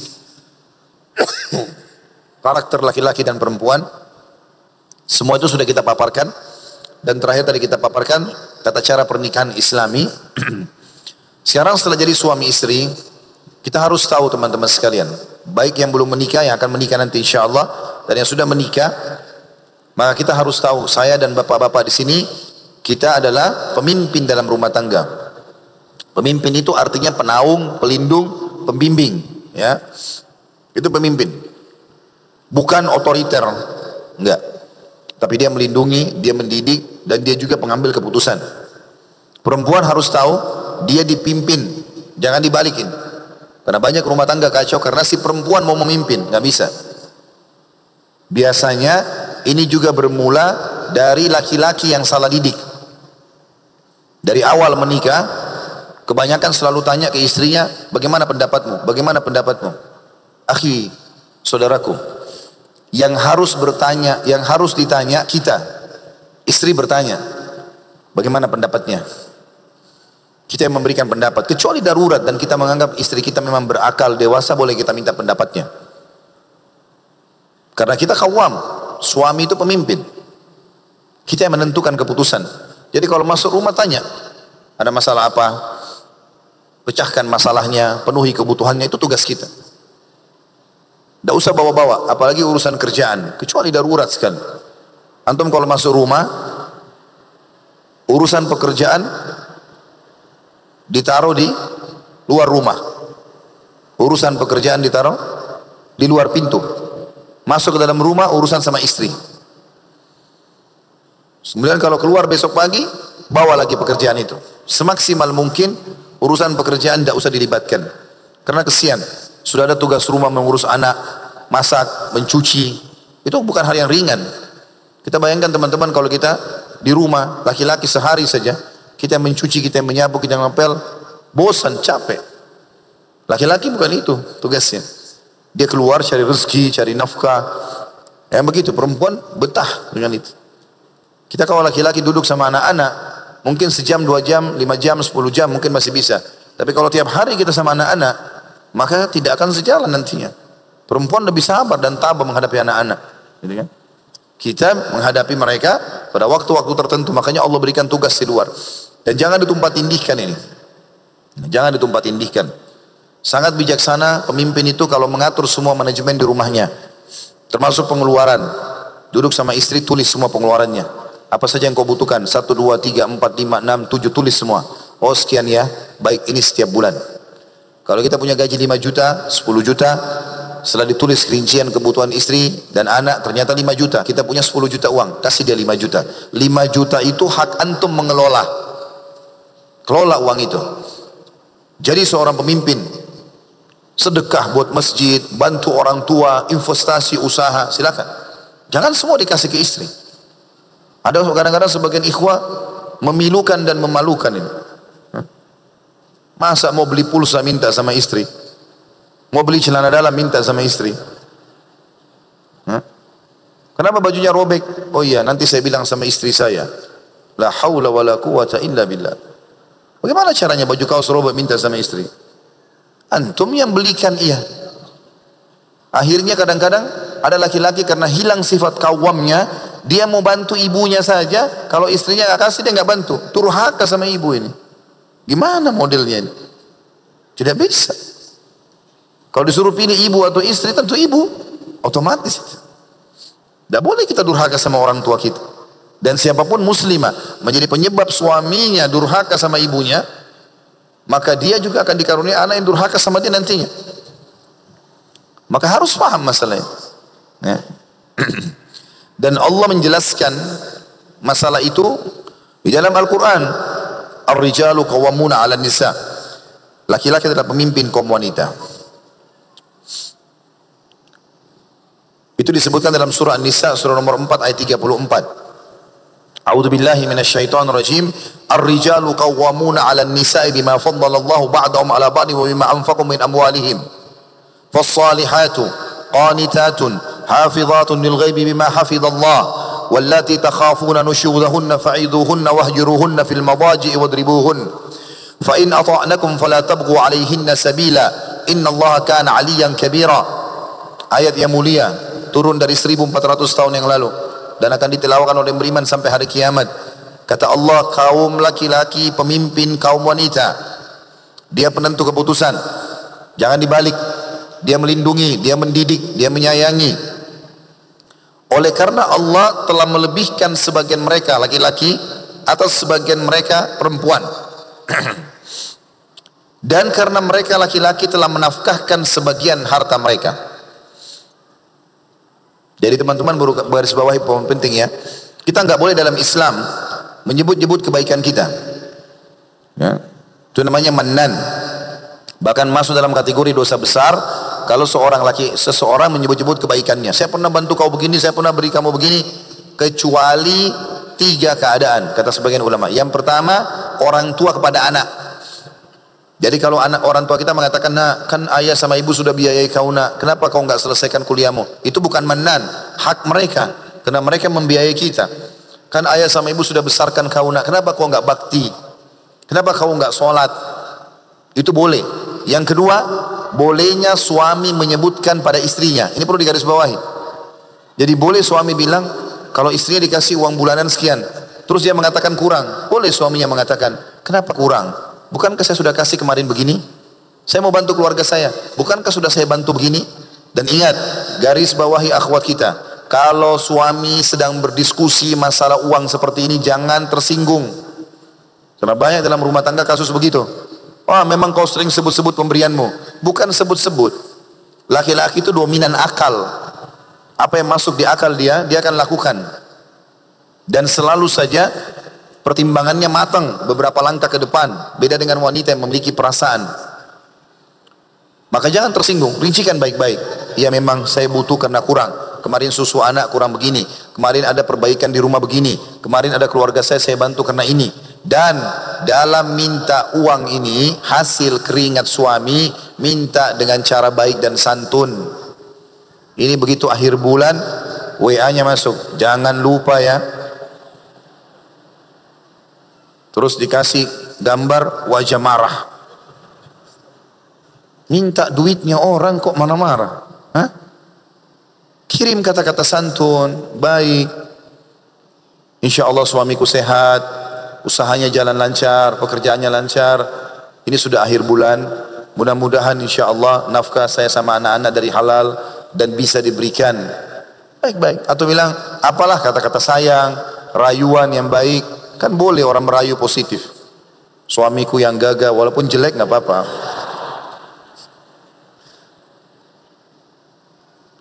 Saya ingatkan, atau saya berharap mudah-mudahan hari ini bisa ditransfer uangnya.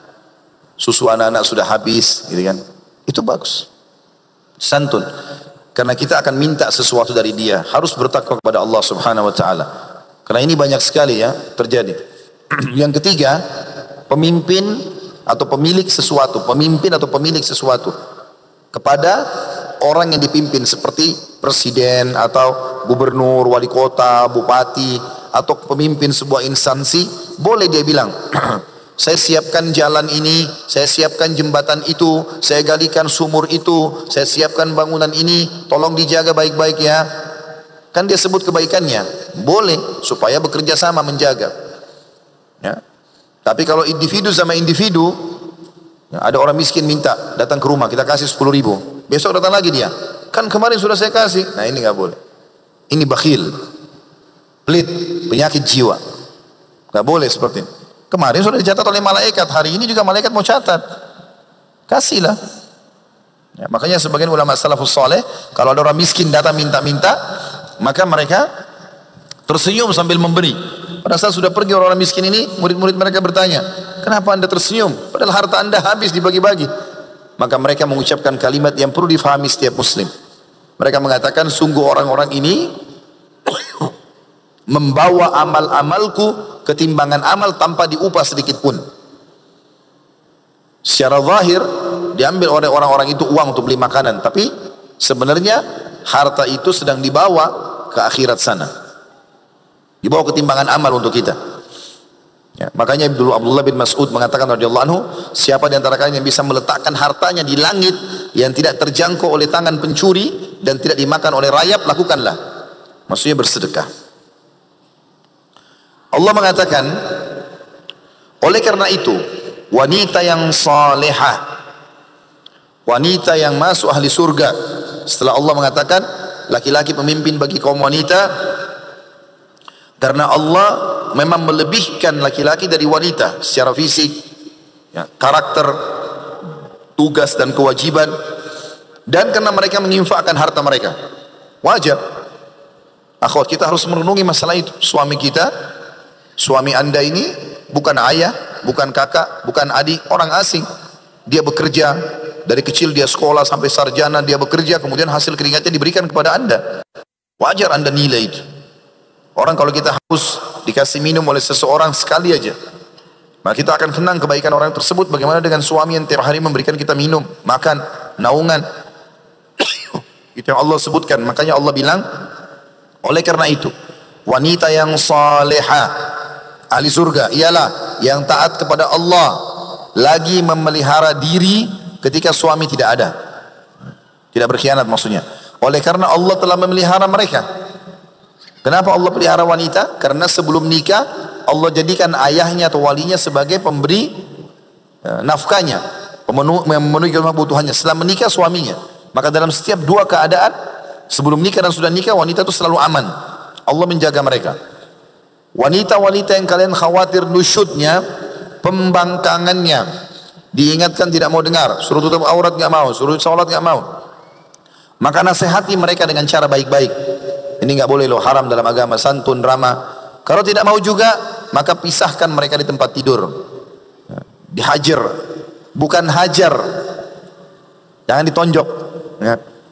Hajar itu diboikot, diranjang. Kalau antum lagi pengen tidur di sebelahnya istri balik belakang, antum biasa saja laki-laki, kenapa pakai akal? Oh mungkin istri saya lagi capek, udah kita balik samping juga tidur, selesai kan. Tapi kalau perempuan tidak, pakai perasaan. Kapan dia tidur di sebelah kita lalu kita balik belakang tanpa menjelaskan kenapa kita balik belakang, pikirannya sudah kemana-mana. Maka itu metode dalam syariat Allah perintahkan, yang menciptakan wanita menyuruh itu, dihajar. Kalau tetap juga tidak mau, maka pukul mereka.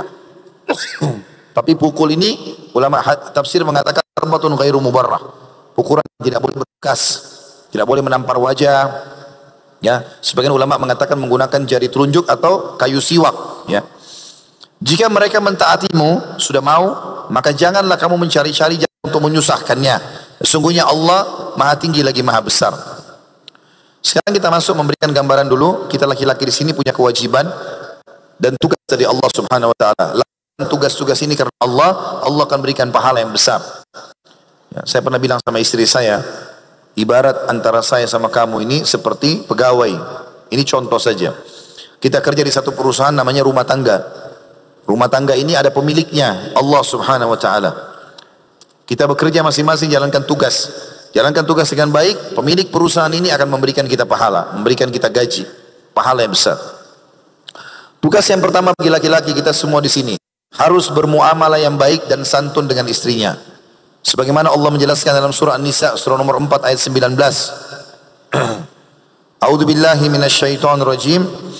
Wa 'ashiruhunna bil ma'ruf. Fa in karihtumuhunna fa 'asa an takrahu syai'an wa yaj'alullahu fihi khairan katsira. Tentu ini pertengahan ayat ya. Saya tidak baca dari awal, sebagai saksi bahasan saja. Allah mengatakan, dan gaulilah mereka para istri dengan cara yang ma'ruf. Ma'ruf artinya dengan cara yang baik, royal, loyal. Ingat, tidak akan pernah bisa bertemu antara langgengnya rumah tangga, cintanya seorang istri pada suaminya, tidak akan pernah loyal persahabatan, tidak akan pernah kokoh sebuah perusahaan, sebuah negara, apapun jaringan, ya, jaringan hubungan tidak akan kokoh kecuali ya, mereka royal dan loyal. Kalau pelit tidak bisa. Antum berharap istri antum cinta sama antum tapi antum bakhil, nggak bakal dia tuh cinta dia. Memang Allah Subhanahu wa taala menyebutkan di surga itu baju sutra, gelang emas, gelang perak, ya, semuanya itu pakaian-pakaian, dipan-dipan itu untuk kaum wanita umumnya. Semua menikmati, tapi wanita kalau baca itu dia tertarik. Kalau laki-laki maka yang menarik bagi mereka bidadari. Makanya digambarkan bidadari di surga. Kalau wanita berpikir bidadari, apa bidadari? Dia juga perempuan gitu kan. Tapi bagi laki-laki beda. Bahkan laki-laki siap mati syahid untuk bidadari. Maka memberikan kepada mereka kebutuhan mereka itu adalah hal yang mendasar sekali, yang bisa membeli hati mereka. Penuhi kebutuhannya semampu kita tentunya. Royal pada tempatnya, bukan mubadzir, dan loyal. Tidak usah pamrih. Kemudian Allah mengatakan,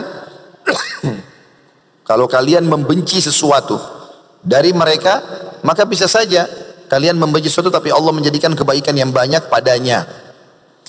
Di dalam hadis yang merincikan tafsir ayat tadi, riwayat Imam Ahmad, Tirmidzi dan Ibnu Hibban, kata Nabi SAW, orang yang paling sempurna imannya di antara kalian adalah yang paling baik akhlaknya, dan yang paling baik di antara kalian adalah yang paling lembut pada istrinya. Lembut di sini artinya apa? Bedain ya, lembut ini lawannya kasar. Kasar nggak boleh dalam Islam. Beda antara kasar sama tegas, beda. Tegas boleh. Kalau sesuatu yang kita khawatir tidak ada pelanggaran, tegas. Boleh. Nabi SAW sering tegas dengan ummahatil mukminin. Pernah Aisyah radhiyallahu anha menggunakan cincin di beberapa jari beliau dari perak. Maka Nabi SAW tanya, apa ini wahai Aisyah? Nabi langsung tanya, karena tidak biasanya Aisyah radhiyallahu anha berhias dengan itu. Kata Aisyah, saya berhias untuk anda ya Rasulullah. Kata Nabi SAW, kau sudah keluarkan zakatnya? Dia bilang, belum ya Rasulullah. Kata Nabi SAW, itu sudah cukup membakarmu di api neraka. Di sini Nabi tegas. Tapi bukan berarti Nabi kasar. Kasar itu matanya melotot, tendang, apalah segala macam. Tapi kalau tegas enggak, saya suka ini, saya enggak suka ini. Tegas itu penting. Ya, sifat laki-laki di situ harus ada. Maka yang dimaksud dengan lembut di sini adalah lawan daripada kasar. Tapi tegas itu dibolehkan apalagi sebagai seorang pemimpin. Dan kata Nabi SAW, berbuat baiklah pada kaum wanita atau istri, karena wanita diciptakan dari tulang rusuk yang bengkok, dan yang paling bengkok dari tulang adalah bagian atasnya. Ya, tulang rusuk yang menghadap ke dada kita itu yang paling bengkok. Dan yang paling bengkok adalah bagian kan, kamu akan bengkok, maka akan tetap bengkok. Karena itu berbuat baiklah pada kaum wanita. Artinya sampaikan, didik dengan cara yang benar. Kapan kamu lemah lembut, kapan kamu ucapkan cinta, kapan kamu harus tegas. Ya. Karena kalau dibiarkan juga dia akan bengkok terus. Dia akan terus terbawa dengan kecemburuan butanya. Dia akan terus terbawa dengan kebodohan-kebodohan, keputusan kadang-kadang tanda kutip yang dia tidak fahami akibatnya. Juga sabda Nabi SAW dalam riwayat Imam Muslim dalam kewajiban yang pertama ini, janganlah seorang mukmin membenci istrinya mukminah. Bila ia membenci satu sifat, maka ia bisa atau akhlak yang lainnya. Juga Anas bin Malik berkata radhiyallahu anhu, aku belum pernah melihat Nabi SAW berkata dan berbuat kasar pada istri juga pembantu-pembantunya. Ini riwayat Muslim. Jadi sini dimaksud adalah perbuatan kasar ya. Kalau tegas saya bilang tadi boleh. Bahkan Nabi SAW pernah menghajar, memboikot para ummahatil mu'minin itu sebulan. Karena mereka meminta dinaikkan nafkah padahal sudah keputusan. Yang kedua, selain bermuamalah yang baik, kewajiban suami, dan ini hak istri adalah nafkah, memberikan pakaian, makanan, rumah, ya, transportasi semampu si suami. Allah katakan dalam surah At-Talaq surah nomor 65 ayat 6, A'udzubillahi minasyaitonirrajim, askinuhunna min haitsu sakantum min wujdikum wa la tudarruhunna lidayyiqu 'alaihin wa in kunna ulatu hamlin fa anfiqu 'alaihinna hatta yadh'na hamlahun fa in arda'na lakum fa'atuhunna ujurahun wa'tamiru bainakum bima'ruf wa in ta'altum fasaturdi'u lahu ukhra. Tempatkanlah mereka para istri di mana kamu bertempat tinggal menurut kemampuanmu. Siapkan rumahnya, siapkan transportasinya, siapkan makan dan minumnya semampu kamu. Dan jangan kamu menyusahkan mereka untuk menyempitkan hati mereka. Jadi memang Allah berbicara dengan kita kaum laki-laki. Buat mereka senang di rumah. Kulkas dibuka penuh makanan. Ya. Butuh pembantu, ada uang, siapkan pembantu. Siapkan semua kebutuhan, minuman, makanan, keamanan, semuanya, kenyamanan. Karena Allah subhanahu wa ta'ala. Dan jika mereka istri yang sudah ditalak pun diceraikan, sedang hamil, maka berikanlah kepada mereka nafkahnya hingga mereka bersalin. Kita biayai, karena ada janin di perutnya. Kalau wanita diceraikan tanpa hamil, 3 kali masa iddah, 3 kali haid, itu nafkah. Setelah itu tidak ada lagi nafkah. Karena bukan lagi status istri sampai mereka menikah baru. Tapi kalau hamil sampai melahirkan. Jika mereka menyusui anak-anakmu setelah melahirkan pun, maka berikan kepada mereka upahnya, kasih nafkahnya. Dan musyawarahkanlah di antara kamu segala sesuatu dengan baik. Walaupun sudah cerai, bicarakan baik-baik. Dan jika kamu menemui kesulitan, maka perempuan lain boleh menyusui anak itu. Artinya kalau istri kita tidak punya ASI, boleh disusui oleh wanita lain. Tapi ini itu ada hukum syari sendiri ya. Kalau anak kita disusui oleh wanita lain, maka kalau sampai kenyang anak kita, berarti wanita tersebut menjadi mahram anak kita. Ya, kalau anak kita laki-laki, maka dia jadi mahramnya ibu yang menyusui itu. Dalam hadis yang lain kata Nabi SAW, jagalah para istri kalian. Ada kadang-kadang kita toleransi, kadang-kadang kita mengalah, kadang-kadang juga kita tegas. Tapi mayoritas waktu kita harus memimpin. Sesungguhnya kalian punya hak atas istri kalian, dan mereka pun punya hak dari kalian. Hak mereka dari kalian ialah kalian memberikan yang terbaik dari pakaian juga makanan untuk mereka. Dan hak kalian dari mereka, mereka tidak boleh berkhianat dan tidak memasukkan siapapun yang kalian tidak senangi ke dalam rumah kalian. Jadi memang di sini hak istri adalah pakaian dan makanan juga disebutkan. Jadi sudah biasa perempuan suka beli baju baru. Itu sudah biasa. Nah, yang paling banyak belanja baju perempuan. Kalau di lemari kita di rumah sudah biasa itu. Kalau pintu lemari 5, 1 dipakai oleh suami, 4 istri.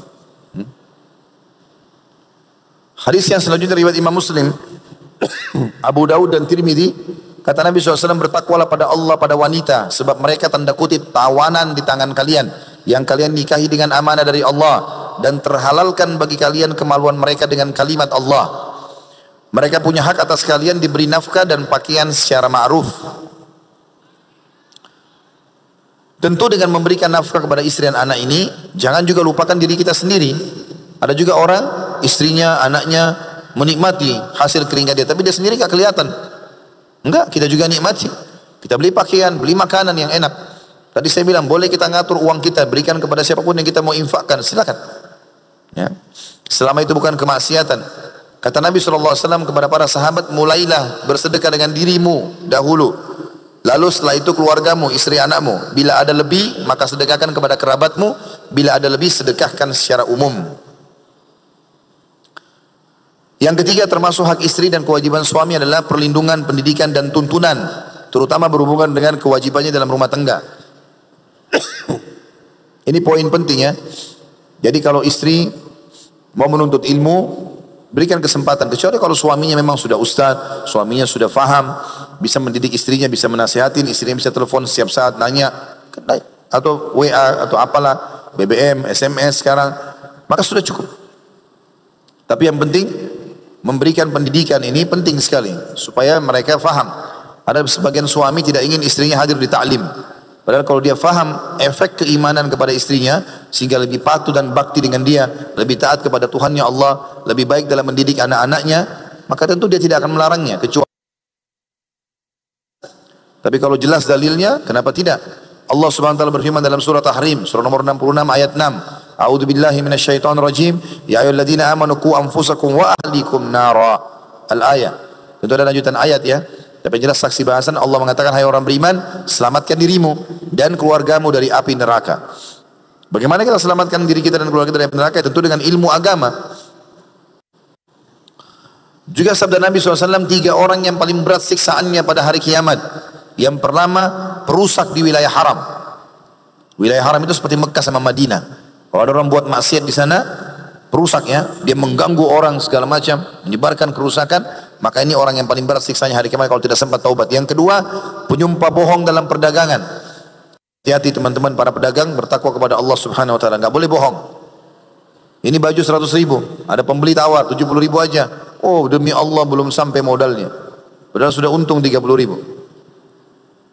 Yang ketiga, suami yang menikahi wanita atau seorang laki-laki yang menikahi wanita dan sudah saling terbuka lalu ia menceraikannya dan mencuri maharnya. Itu dosa besar si laki-laki tadi. Juga sabda Nabi SAW, jadi dia bukan melindungi malah dia mencuri ya.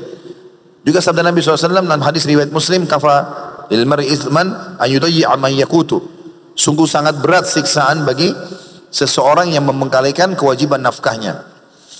Yang keempat, kewajiban suami yang merupakan hak istri adalah kebutuhan biologis. Sebagaimana Abu Darda radhiyallahu anhu pernah tidak melayani istrinya Ummu Darda, maka Salman Al-Farisi melihat kejadian tersebut lalu tanya kepada Ummu Darda, kenapa kau berantakan begini hai Ummu Darda, kenapa kamu tidak urus dirimu? Maka dia mengatakan, suami saudaramu, temanmu Abu Darda tidak butuh lagi dengan saya. Siang harinya dia puasa, malam hari dia sholat malam. Maka Salman menasihati Abu Darda sambil mengatakan, ketahuilah istrimu punya hak ya, badanmu punya hak, semuanya punya hak, Tuhanmu punya hak, berikanlah hak semuanya. Maka Abu Darda melapor kepada Nabi SAW, Nabi pun mengatakan kalimat yang sama, mengatakan Salman benar. Jadi ada saatnya duduk sama istri, ngobrol, bicara. Teman-teman yang sibuk dengan pekerjaan pulang, istri sudah menunggu, maka ngobrol, tanyakan kabarnya segala macam. Boleh kita berinteraksi apa saja karena sudah halal semuanya. Dan ini juga perlu digarisbawahi. Dan dalam masalah ini masuk dalamnya juga dianjurkan dalam Islam untuk berhias, berdandan buat istri. Ya, dalam arti kata sesuai dengan kelaki-lakian kita. Pakai baju yang disuka oleh dia. Misalnya dia suka warna hitam, dia suka baju kaos ketat, tapi di rumah ya, ini kita pakai bersama dengan dia. Minyak wangi yang dia suka. Sebagaimana dinukil Ibnu Abbas berkata radhiyallahu anhu, aku senang berhias untuk istriku sebagaimana aku senang ia berhias untukku. Karena Allah yang Maha Suci telah berfirman dalam Al-Baqarah surah nomor 2 ayat 228, A'udzubillahi minasyaitonir rajim, walahunna mithlu alladhi 'alaihinna walahunna mithlu alladhi 'alaihinna bil ma'ruf walirijali 'alaihinna darajah. Al-ayat. Yang artinya, dan para wanita memiliki hak yang seimbang dengan kewajibannya. Dia disuruh dandan, kita juga dandan buat dia. Ya. Dan di mata laki-laki mereka punya kedudukan. Sekarang kita masuk kepada kewajiban istri yang merupakan hak suami. Ini akhwat kita garis bawahi baik-baik. Dan kita laki-laki punya hak menuntut ini dari istri kita. Yang pertama, ketaatan dan mencari ridho suami. Ridho itu artinya puas. Kalau ada orang miskin minta, tolong bantu saya butuh bantuan 1 juta misalnya. Kita bantu 1 juta atau 500.000. Kita belum membuat dia ridho, karena kita baru menyelesaikan satu permasalahannya. Tapi kalau kita mau buat dia ridho, ini contoh saja. Kita tanya alamatnya, datang ke rumahnya, oh ternyata dia punya anak 3 belum sekolah, kita sekolahkan. Rumahnya yang bocor kita perbaikin, kita penuhi semua kebutuhan dia tiap bulan, kita berikan dia pekerjaan, sampai semua terpenuhi. Dia puas, maka namanya ridho. Ya. Maka setiap istri wajib mencari keridhaan suaminya. Sebagaimana sabda Nabi SAW riwayat Imam Muslim, tadi sudah saya bacakan hadis ini, bila seorang wanita menjaga 5 waktu sholatnya, 5 waktunya, berpuasa Ramadan dan mentaati suaminya, bila ia meninggal pasti ia akan masuk dari salah satu 8 pintu surga yang dia sukai. Juga dalam hadis yang dihasankan oleh para ulama hadis, semua istri yang taat pada suaminya, maka seluruh burung-burung, seluruh makhluk di air, bahkan para malaikat di langit, juga matahari dan bulan memohon ampun untuknya selama ia masih dalam keridhaan suaminya. Selama suaminya ridho dengan dia, dan tidak ada seorang istri pun yang durhaka pada suaminya, maka ia akan dilaknat oleh para malaikat. Malaikat berdoa agar berkah hidupnya diangkat. Ya. Jadi kalau ada istri ngambek sama suaminya lalu dia pindah kamar sebelah, biar rumahnya seperti istana, nggak bisa tidur, kena laknat. Nggak boleh tinggalkan ranjang suami. Ya, kecuali suami itu pemabuk, penjahat, membahayakan jiwanya baru. Kalau tidak, nggak boleh. Dan tidak ada seorang istri pun yang durhaka pada suaminya, maka ia akan dilaknat oleh malaikat dan seluruh manusia. Tidak ada seorang istri pun yang memalingkan wajahnya dari suaminya, kecuali ia dapat murka Allah sampai ia membuat suaminya tersenyum atau tertawa dan membuatnya ridho. Setiap istri yang keluar dari rumah tanpa izin suaminya, maka dilaknat oleh malaikat sampai dia pulang. Kata Nabi SAW dalam hadis yang diangkat oleh Imam Az-Zahabi, hadis ini dalam buku beliau Al-Kabair, ada 4 dari wanita penghuni surga dan 4 penghuni neraka. Wanita penghuni surga yang 4 adalah yang pertama, istri yang menjaga kehormatannya dan sangat patuh pada suaminya. Suami bilang pergi, pergi. Jangan keluar, jangan keluar. Apa saja suami. Semuanya komunikasinya sama suami. Dan ini yang wajib dilakukan oleh setiap muslimah. Apapun suaminya, tanya selalu pendapatnya. Maksimalkan kepemimpinannya. Tanya sama dia. Dia katakan iya, iya, enggak, enggak. Ya. Yang kedua, istri banyak melahirkan. Istri yang banyak melahirkan. Subur, punya anak. Ini ahli surga. Dan sangat sabar serta selalu puas dengan pemberian suaminya walaupun sedikit. Selalu berterima kasih. Ini ciri yang kedua ahli surga. Yang ketiga, istri yang pemalu. Bila suaminya sedang tidak di rumah maka ia menjaga kehormatannya dan harta suaminya. Dan bila suaminya pulang ia senantiasa menjaga lisannya agar tidak menyakitinya. Subhanallah, yang paling menyakitkan bagi laki-laki, ya, itu adalah pada saat capek pulang kerja lalu disambut dengan lisan tajam dari istri. Oleh karena itu akhwat kita bertakwa kepada Allah Subhanahu wa taala. Ingin jadi ahli surga, jaga lisan. Lihat waktu, tempat, situasi, kondisi yang tepat untuk menyampaikan masalah-masalah. Puaskan dulu makanan, biologisnya, penuhi kebutuhannya, istirahatnya, baru sampaikan hajat. Yang keempat, istri ahli surga adalah istri yang saat suaminya meninggal dunia, ia dikarunia anak-anak yang masih kecil, maka ia menahan diri untuk nikah lagi. Lalu ia mendidik serta membesarkan anak-anak suami karena khawatir mereka terbengkalai. Tentu ini ulama batasi poin nomor 4 ini, artinya kalau memang dia punya anak-anak masih kecil, dia masih nyusuin, anak-anak masih 2 tahun, 1 tahun, 3 tahun, masih butuh perhatian khusus ibunya. Kalau ibunya menikah tiba-tiba, maka dia antara melayani suami barunya dengan anak-anak yang masih kecil.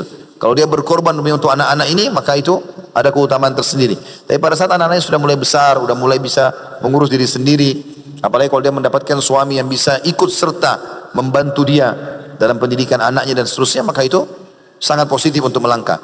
Sedangkan 4 penghuni neraka, yang pertama istri yang lisannya tajam, senantiasa mencaci dan menyalahkan suaminya. Bila suaminya gaib, maka ia berkhianat, dan bila sedang di rumah, maka ia terus menyakiti suaminya dengan lisannya. Kontrol lisan dan tulisan akhwat. Wahai muslimah, bertakwa kepada Allah Subhanahu wa taala. Kontrol lisan dan tulisan.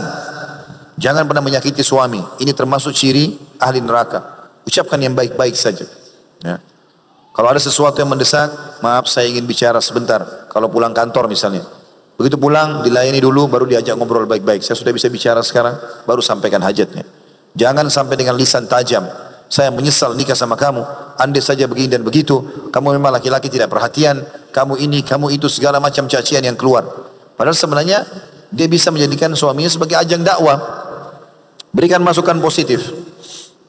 Ini ahli neraka yang pertama, istri yang tajam lisannya. Yang kedua, istri yang membebani suami apa yang di luar kemampuannya. Jadi kebanyakan subhanallah ada survei, laki-laki yang korupsi, laki-laki yang mencuri, manipulasi data, kalau dia sudah menikah ataupun belum menikah, umumnya di belakangnya ada wanita yang tidak bertakwa kepada Allah. Ya. Penyebab karena tuntutan yang besar, ya, kebutuhan yang besar akhirnya membuat si laki-laki tadi melanggar. Oleh karena itu dia di sini yang kedua adalah dia membebani suaminya di atas kemampuannya sehingga terjadi pelanggaran agama. Yang ketiga, istri yang tidak menutupi dirinya, juga auratnya dari lawan jenis dan keluar rumah dengan membuka auratnya. Dan yang keempat, istri yang tujuan hidupnya hanya makan, minum dan tidur, yang tidak punya keinginan untuk mendirikan solat, mentaati Allah yang Maha Suci, juga Rasulnya serta suaminya. Di dalam hadis Bukhari Muslim yang lain juga kata Nabi SAW, tidak ada seorang istri pun yang meninggal dunia lalu suaminya ridho kecuali ia pasti masuk surga. Jadi akhwat kita, wahai muslimah, siapapun yang mendengarkan ceramah ini, bertakwa kepada Allah Subhanahu wa taala. Jadilah kalau anda meninggal, suami merasa kehilangan, merasa puas dengan pelayanan, pengorbanan, kena kesantunan, kena keramahan, loyalitas, ya, sehingga dia ridho. Jangan meninggal sementara suaminya mengatakan alhamdulillah dia mati. Karena selama hidup luar biasa menyiksa. Ya. Nabi SAW bersabda kepada para wanita. Waktu itu ada beberapa sahabiat Nabi perempuan mengatakan, ya Rasulullah, waktu anda banyak buat laki-laki, kami ingin waktu khusus buat kami. Maka Nabi SAW tentukan waktu dan tempat, lalu Nabi datang. Ceramah Nabi panjang dengan mereka, tapi di antara potongan ceramahnya adalah Nabi SAW mengatakan, aku diperlihatkan paling banyak penghuni neraka dari kalian, hai kaum wanita. Maka seorang sahabiat berkata, ya Rasulullah, kenapa kami? Maka kata Nabi SAW, karena kalian memungkiri kebaikan suami. Seakan-akan tidak ada kebaikan. Kadang-kadang subhanallah kata Nabi SAW, kalau suami seseorang di antara kalian berbuat 1 abad kebaikan, lalu kalian melihat kekurangan 1 saja, kalian mengatakan aku tidak pernah melihat ya kelebihanmu sedikit pun. Juga dalam hadis yang sahih riwayat ahli sunan kata Nabi SAW, Allah tidak akan melihat seorang istri yang tidak berterima kasih pada suaminya, padahal ia butuh pada suaminya. Juga sabda Nabi SAW, dan ini hadis sahih riwayat Bukhari, wahai akhwat kita, garis bawahi baik-baik, 3 golongan yang tidak diterima salat darinya, juga amalan-amalannya tidak akan diangkat ke langit, wajib atau sunnah, Allah tidak akan terima. 3 orang. Yang pertama, seorang budak yang lari dari tuannya sampai ia kembali. Yang kedua, ini saksi bahasan kita, istri yang suaminya marah padanya sampai suami itu ridho padanya. Sampai suami itu ridho padanya. Dan yang ketiga, orang yang mabuk sampai ia sadar. Tapi saksi bahasan kita adalah istri di sini ya, yang suaminya marah padanya. Jadi akhwat kita harus tahu karakter laki-laki itu memang pemimpin. Jangan dihadapi dengan kekerasan, dengan emosional. Karena kalau ibu marah, bisa lebih marah. Ibu pecahin 1 piring, dia pecahin pintu. Ya. Hadapi dengan air mata. Itu senjata ibu yang terbaik. Ada seorang wanita datang mengeluh tentang suaminya di hadapan Aisyah radhiyallahu anha dalam hadis Bukhari. Kebetulan Nabi SAW lewat, Nabi dengar orang ini menceritakan keburukan suaminya terus. Lalu Nabi SAW menghadap ke wanita itu sambil mengatakan, hati-hati karena suamimu adalah surgamu atau nerakamu.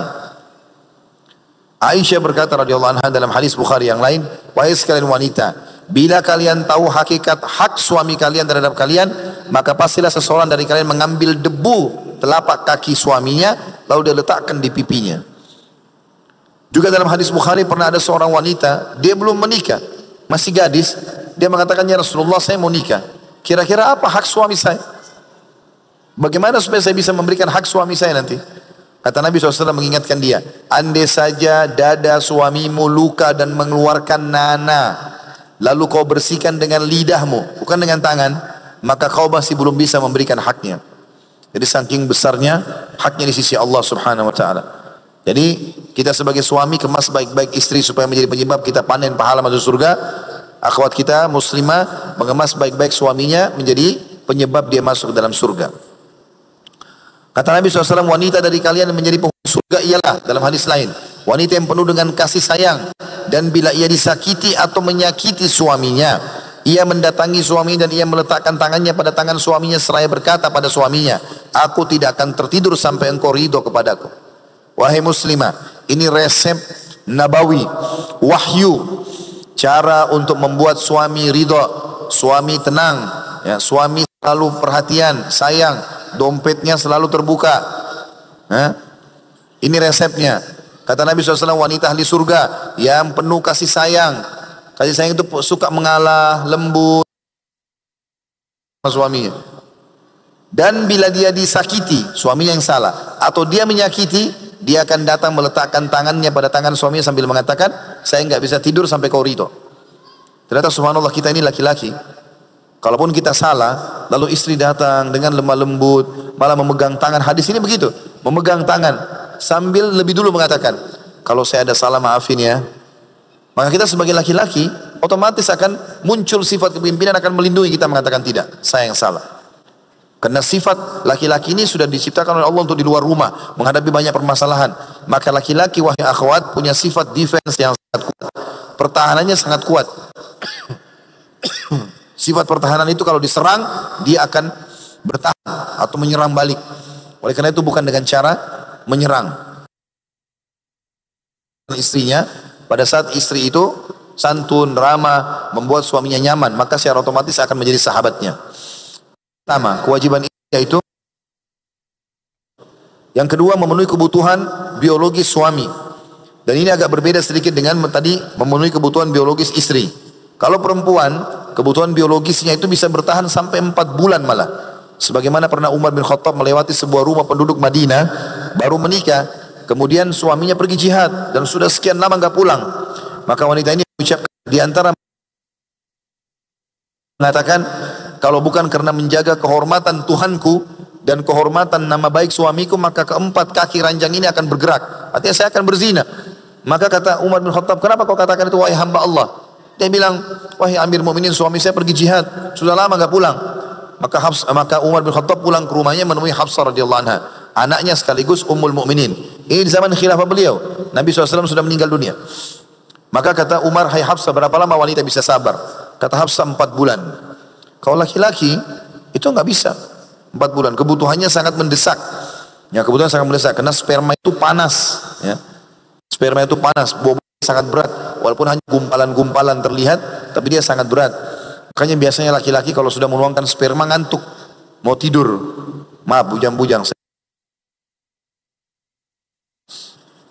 Tapi apa boleh buat, kalau nggak dijelaskan nanti nggak difahami. Dan perempuan karena dia yang menerima sperma, biasanya dia nggak ngantuk, dia tambah semangat. Karena dia terima sperma itu. Ya. Makanya kebutuhan suami nggak bisa ditunda. Ingat sabda Nabi SAW sangat tegas. Kata Nabi SAW, bila seorang suami memanggil istrinya keranjang, lalu si istri tidak mendatanginya, maka istri tersebut dilaknat oleh malaikat sampai pagi. Makanya syaitan suka membuat supaya dia ngambek, marah, akhirnya tidak mau layani kebutuhan biologis suaminya. Juga sabda Nabi SAW, bila seorang suami memanggil istrinya keranjang, sedangkan si istri sedang dicorong asap rumahnya, maka seharusnya istri segera menjawab panggilan suaminya. Hadis yang lain, kata Nabi SAW, bila seorang istri ia tidak mau dengan suami, maka Allah Maha Suci yang berada di langit murka padanya sampai suaminya memaafkannya. Hadis yang lain, awal amalan yang akan dihisab pada hari kiamat bagi seorang wanita, salat dan hubungannya dengan suaminya. Ini berat. Setelah sholat, bagaimana dia bermuamalah sama suaminya? Berterima kasih enggak? Layani kebutuhannya enggak? Ada seorang wanita datang kepada Aisyah sambil mengatakan begini, wahai Ummul Mukminin, bagaimana kalau seandainya seseorang di antara kami diinginkan oleh suaminya, maksudnya masalah biologis, ya, sementara dia lagi ngambek, marah, atau dia lagi tidak ada hasrat, apakah dia berdosa? Sekarang wanita lagi marah sama suaminya, atau lagi tidak ada hasrat. Kalau suaminya panggil biologis, kalau dia tidak jawab, berdosa enggak? Kata Aisyah, iya, berdosa. Bahkan ketahuilah, kalau seandainya kau di atas untamu, kalau kita sekarang di atas mobil, biasanya ibu-ibu sudah rapi, lalu suamimu panggil, wajib kamu datang, turun. Kalau enggak berdosa. Lalu wanita ini mengatakan, bagaimana kalau kami sedang haid? Maka kata Aisyah radhiyallahu, ikatlah dengan kuat pembalut kain di tempat keluarnya darah, dan selebihnya milik suamimu. Dan selebihnya milik suamimu. Jadi memang ini perintah dalam masalah kebutuhan biologisnya.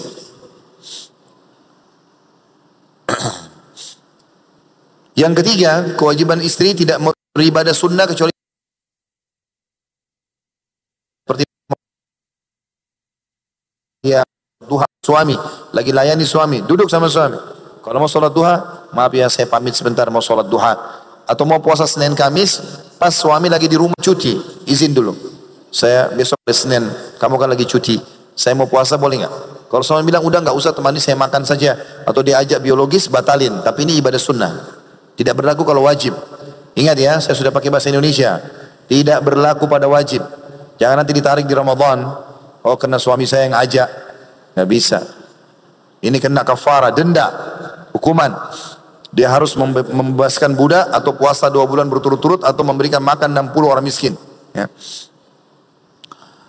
Di sini dikatakan, kata Nabi SAW, tidak halal bagi seorang istri yang beriman pada Allah dan hari kiamat berpuasa sunnah sementara suaminya sedang ada, kecuali dengan izinnya. Dan tidak boleh istri memasukkan siapapun ke rumahnya kecuali dengan izin suaminya.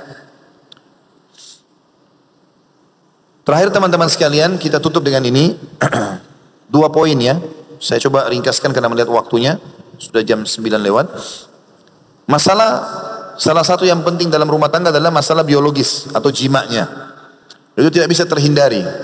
Dan ini teman-teman harus selalu diperbaharui. Setiap suami istri punya kewajiban, terutama istri di sini, untuk bisa melakukan hal-hal yang baik, yang bisa membagikan syahwat suaminya, baik dari penampilan, warna yang disuka, potongan rambut, bau mulut, bau badan, dan jangan tersinggung kalau diingatkan. Kalau suami masih berbicara pada istrinya tentang kebutuhannya, itu berarti akhwat kita jangan salah sangka buruk, berarti menandakan suami masih butuh pada ibu. Ya kalau suami nggak bicara sama sekali itu tanda tanya. Kalau dia masih bicara, pakai baju ini ya, kamu jangan pakai baju itu ya, kamu pakai baju ini, oh ada bau sedikit, langsung saja beraktivitas, ganti, ubah dan seterusnya. Di antara adab jima yang harus diperhatikan bagi laki-laki dan perempuan, tapi ini fokus bagi laki-laki, tidak boleh lupa membaca doa. Kata Nabi SAW, jika salah seorang di antara kalian ingin menggauli istrinya, hendaklah dia membaca Bismillah dengan nama Allah. Allahumma jannibi syaitani wa jannibi syaitani ma razaqtana. Ya Allah, jauhkanlah kami dari syaitan dan jauhkan syaitan dari apa yang kau karuniai kepada kami. Kata Nabi SAW, jika dari hubungan biologis itu mereka dikaruniai anak, si perempuan hamil, maka syaitan tidak akan membahayakan anak itu selamanya.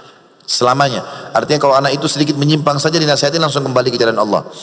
Yang kedua, harus dimulai dengan cumbuan. Ini bagian dari syariat. Kata Nabi SAW, bukan dari golonganku yang tidak mencumbui. Ya. Kemudian juga kata Nabi SAW, janganlah kalian, dalam hadis Hasan riwayat Imam Ahmad, janganlah kalian menggauli istrinya kecuali sudah memulainya dengan utusan-utusan. Bahasa kiasan, kata para sahabat, ya Rasulullah, apa utusan-utusan itu? Kata Nabi SAW, ciuman. Ya, maksud dalamnya sentuhan, kata-kata yang santun, yang baik, menggoda, merayu. Yang keempat, tidak boleh menggauli istri dari dubur dan juga kemaluan pada saat haid dan nifas. Sebagaimana sabda Nabi SAW riwayat Ahmad, Abu Dawud dan Nasai, terlaknat siapapun yang menggauli istrinya melalui dubur. Ya, memasukkan kemaluan di dubur hukumnya haram. Ingat, dubur hanya fungsinya dua, mengeluarkan gas, kentut, ya, dan yang kedua mengeluarkan tinja, kotoran, bukan untuk memasukkan zakar. Ini kotoran, penyebab penyakit, nggak boleh. Ya. Maka Allah sudah memerintahkan untuk meletakkan di tempatnya. Dalam surah Al-Baqarah ayat 222 tentang haid, Allah mengatakan, a'udzubillahi minasyaitonir fa idza tatahharna fa'tuhunna min haitsu amarakumullah. Kalau mereka sudah suci para istri, maka datangilah mereka, gauli mereka di tempat yang Allah telah perintahkan, maksudnya kemaluannya. Juga dalam hadis riwayat Ahmad dan Ibnu Majah, kata Nabi SAW, Allah tidak akan melihat orang yang menggauli istrinya dari dubur. Ya. Kemudian hadis riwayat Tirmidzi, Ibnu Majah, Abu Dawud juga, kata Nabi SAW, barang siapa yang menggauli istrinya yang sedang haid, maksudnya di kemaluannya, atau dari dubur, juga yang mendatangi dan mempercayai dukun, sungguh ia telah kafir terhadap apa yang diturunkan kepada Muhammad SAW. Tapi khusus untuk haid dan nifas, maka dibolehkan melakukan istimta. Istimta itu mencari kenikmatan tanpa jima, tanpa biologis. Sebagaimana sabda Nabi SAW waktu ditanya tentang apa yang kami bisa lakukan pada istri kami yang sedang haid. Karena orang-orang Yahudi di Madinah pada zaman itu, kalau istri mereka sedang haid, maka mereka tidak makan sama-sama, tidak duduk sama-sama, tidak ngobrol, bahkan istrinya disuruh pulang ke rumah mertuanya. Nanti selesai haid baru datang. Maka para sahabat bertanya, karena ada sebagian mereka terpengaruh dengan sikap Yahudi ini. Maka kata Nabi SAW, lakukan apa saja kecuali persetubuhan. Boleh duduk, boleh makan, boleh ngobrol, boleh pelukan. Bahkan lebih jauh daripada itu, Aisyah ditanya radhiyallahu anha oleh Masruq seorang tabi'in yang masyhur, apakah boleh, apa yang boleh dilakukan seorang suami terhadap istrinya yang haid? Kata Aisyah radhiyallahu anha dalam hadis riwayat Muslim, segala sesuatu kecuali kemaluannya. Juga Aisyah berkata radhiyallahu anha dalam riwayat yang lain, jika salah seorang dari kami sedang haid dan Rasulullah SAW ingin menggaulinya, maka beliau SAW menyuruhnya mengencangkan kain di tempat keluar haid, lalu beliau bersabda, lalu beliau SAW menggaulinya. Hadis ini diriwayatkan Imam Bukhari Muslim. Di sini teman-teman sekalian, kita akan tutup dengan di poin ini ya, di poin ini kan ada poin satu lagi terakhir penutupan nanti. Di masalah jima harus digarisbawahi poin penting ini. Penutupan dalam kasus jima atau biologis ini, tidak boleh seseorang di antara kita menceritakan tentang perilaku biologis dengan pasangan kita kepada orang lain. Tidak boleh. Kata Nabi SAW dalam hadis riwayat Muslim, orang atau manusia yang paling buruk kedudukannya di sisi Allah pada hari kiamat adalah orang yang berhubungan biologis dengan istrinya. Juga istrinya telah mendatangi suaminya, lalu ia menyebarkan rahasia hubungan pasangannya. Jadi kalau teman-teman sini laki-laki Allah kasih istri yang Masya Allah memuaskan dia suka dengan bajunya, badannya, kulitnya, apalah semua yang berhubungan dengan biologis tersebut, cumbuannya, sentuhannya, segala macam, maka dia bersyukur kepada Allah. Jangan cerita sama siapapun. Nggak boleh, ini pelanggaran agama. Karena kalau antum cerita pada laki-laki lain, kemudian yang mendengar misalnya 5 orang istri mereka tidak begitu, secara otomatis mereka akan mengganggu istri antum nantinya. Itu juga sebaliknya, akhwat kita kalau Allah kasih suami yang memuaskan, tidak usah cerita sama perempuan lain. Karena kalau dicerita ternyata suami perempuan tidak seperti itu, maka otomatis nanti bisa akan mengganggu suami dia. Dalam riwayat lain, Nabi SAW pernah bersabda habis sholat subuh, mungkin seorang pria mengatakan apa yang dilakukan dengan istrinya, dan mungkin seorang wanita mengatakan apa yang dilakukan dengan suaminya. Maka kata Asma binti Yazid radhiyallahu anha, benar demi Allah wahai Rasulullah, kaum wanita melakukannya, begitu juga kaum pria. Maka Nabi SAW bersabda, jangan lakukan itu, sebab perumpamaan itu seperti syaitan pria yang menemui syaitan wanita di jalan, lalu ia menyetubuhinya sementara semua orang melihatnya. Sebagai penutup bahasan kita, poin terakhir ya, adalah bentuklah rumah tangga Islami. Jadi setelah kita bahas definisi pernikahan, tujuan pernikahan, tata cara ta'aruf Islami, tata cara pernikahan Islami, hak dan kewajiban, kemudian kita sudah jelaskan adab jima, dan ini kita jelaskan lagi yang terakhir, bagaimana membentuk rumah tangga yang Islami. Yang pertama teman-teman, ini saya ringkaskan ada 5 poin saja. Menciptakan lingkungan Islami di rumah. Jadi kita laki-laki di sini dan perempuan, suami istri harusnya bekerja sama yang baik, menciptakan lingkungan Islami. Lingkungan artinya di komplek kita tinggal, di sekitar tempat kita tinggal, di RT, di RW itu, cari lingkungan yang Islami. Di antara Islami adalah ada masjidnya, ada musola, mayoritasnya Muslim, gitu loh. Jangan tinggal di komplek tidak ada masjid, nggak ada Muslim satupun.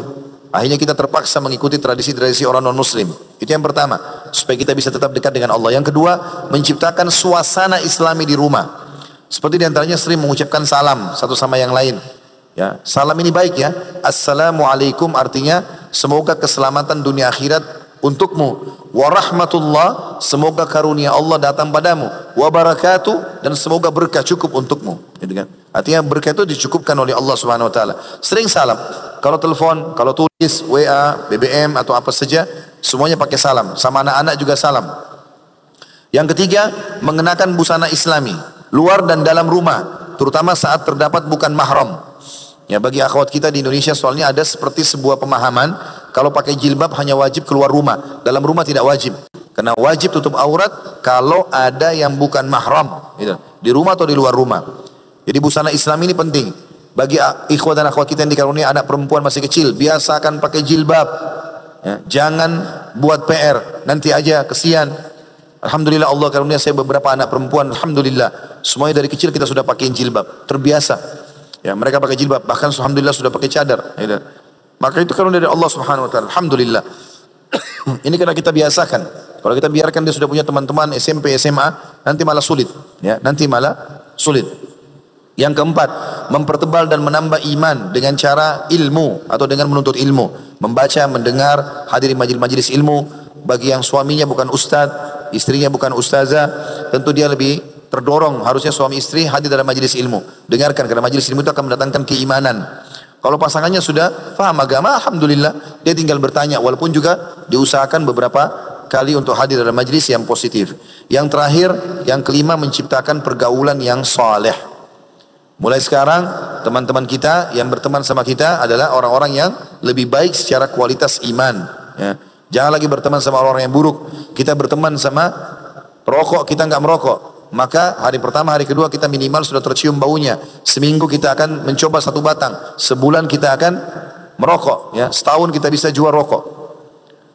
Kalau kita bergaul dengan 10 orang penghafal Quran, kita nggak bisa mengaji. Hari pertama, hari kedua kita malu. Seminggu kita belajar huruf hijaiyah, sebulan bisa ngaji, setahun hafal Quran bersama mereka. Maka dengan 5 poin ini, menciptakan lingkungan Islami, menciptakan suasana Islami, mengenakan busana Islami, ya, kemudian mempertebal dan menambah iman dengan majelis ilmu, kemudian menciptakan pergaulan soleh, maka insya Allah rumah tangga kita akan langgeng sampai ke akhirat nantinya. Allahu a'lam. Ini bahasan kita insya Allah.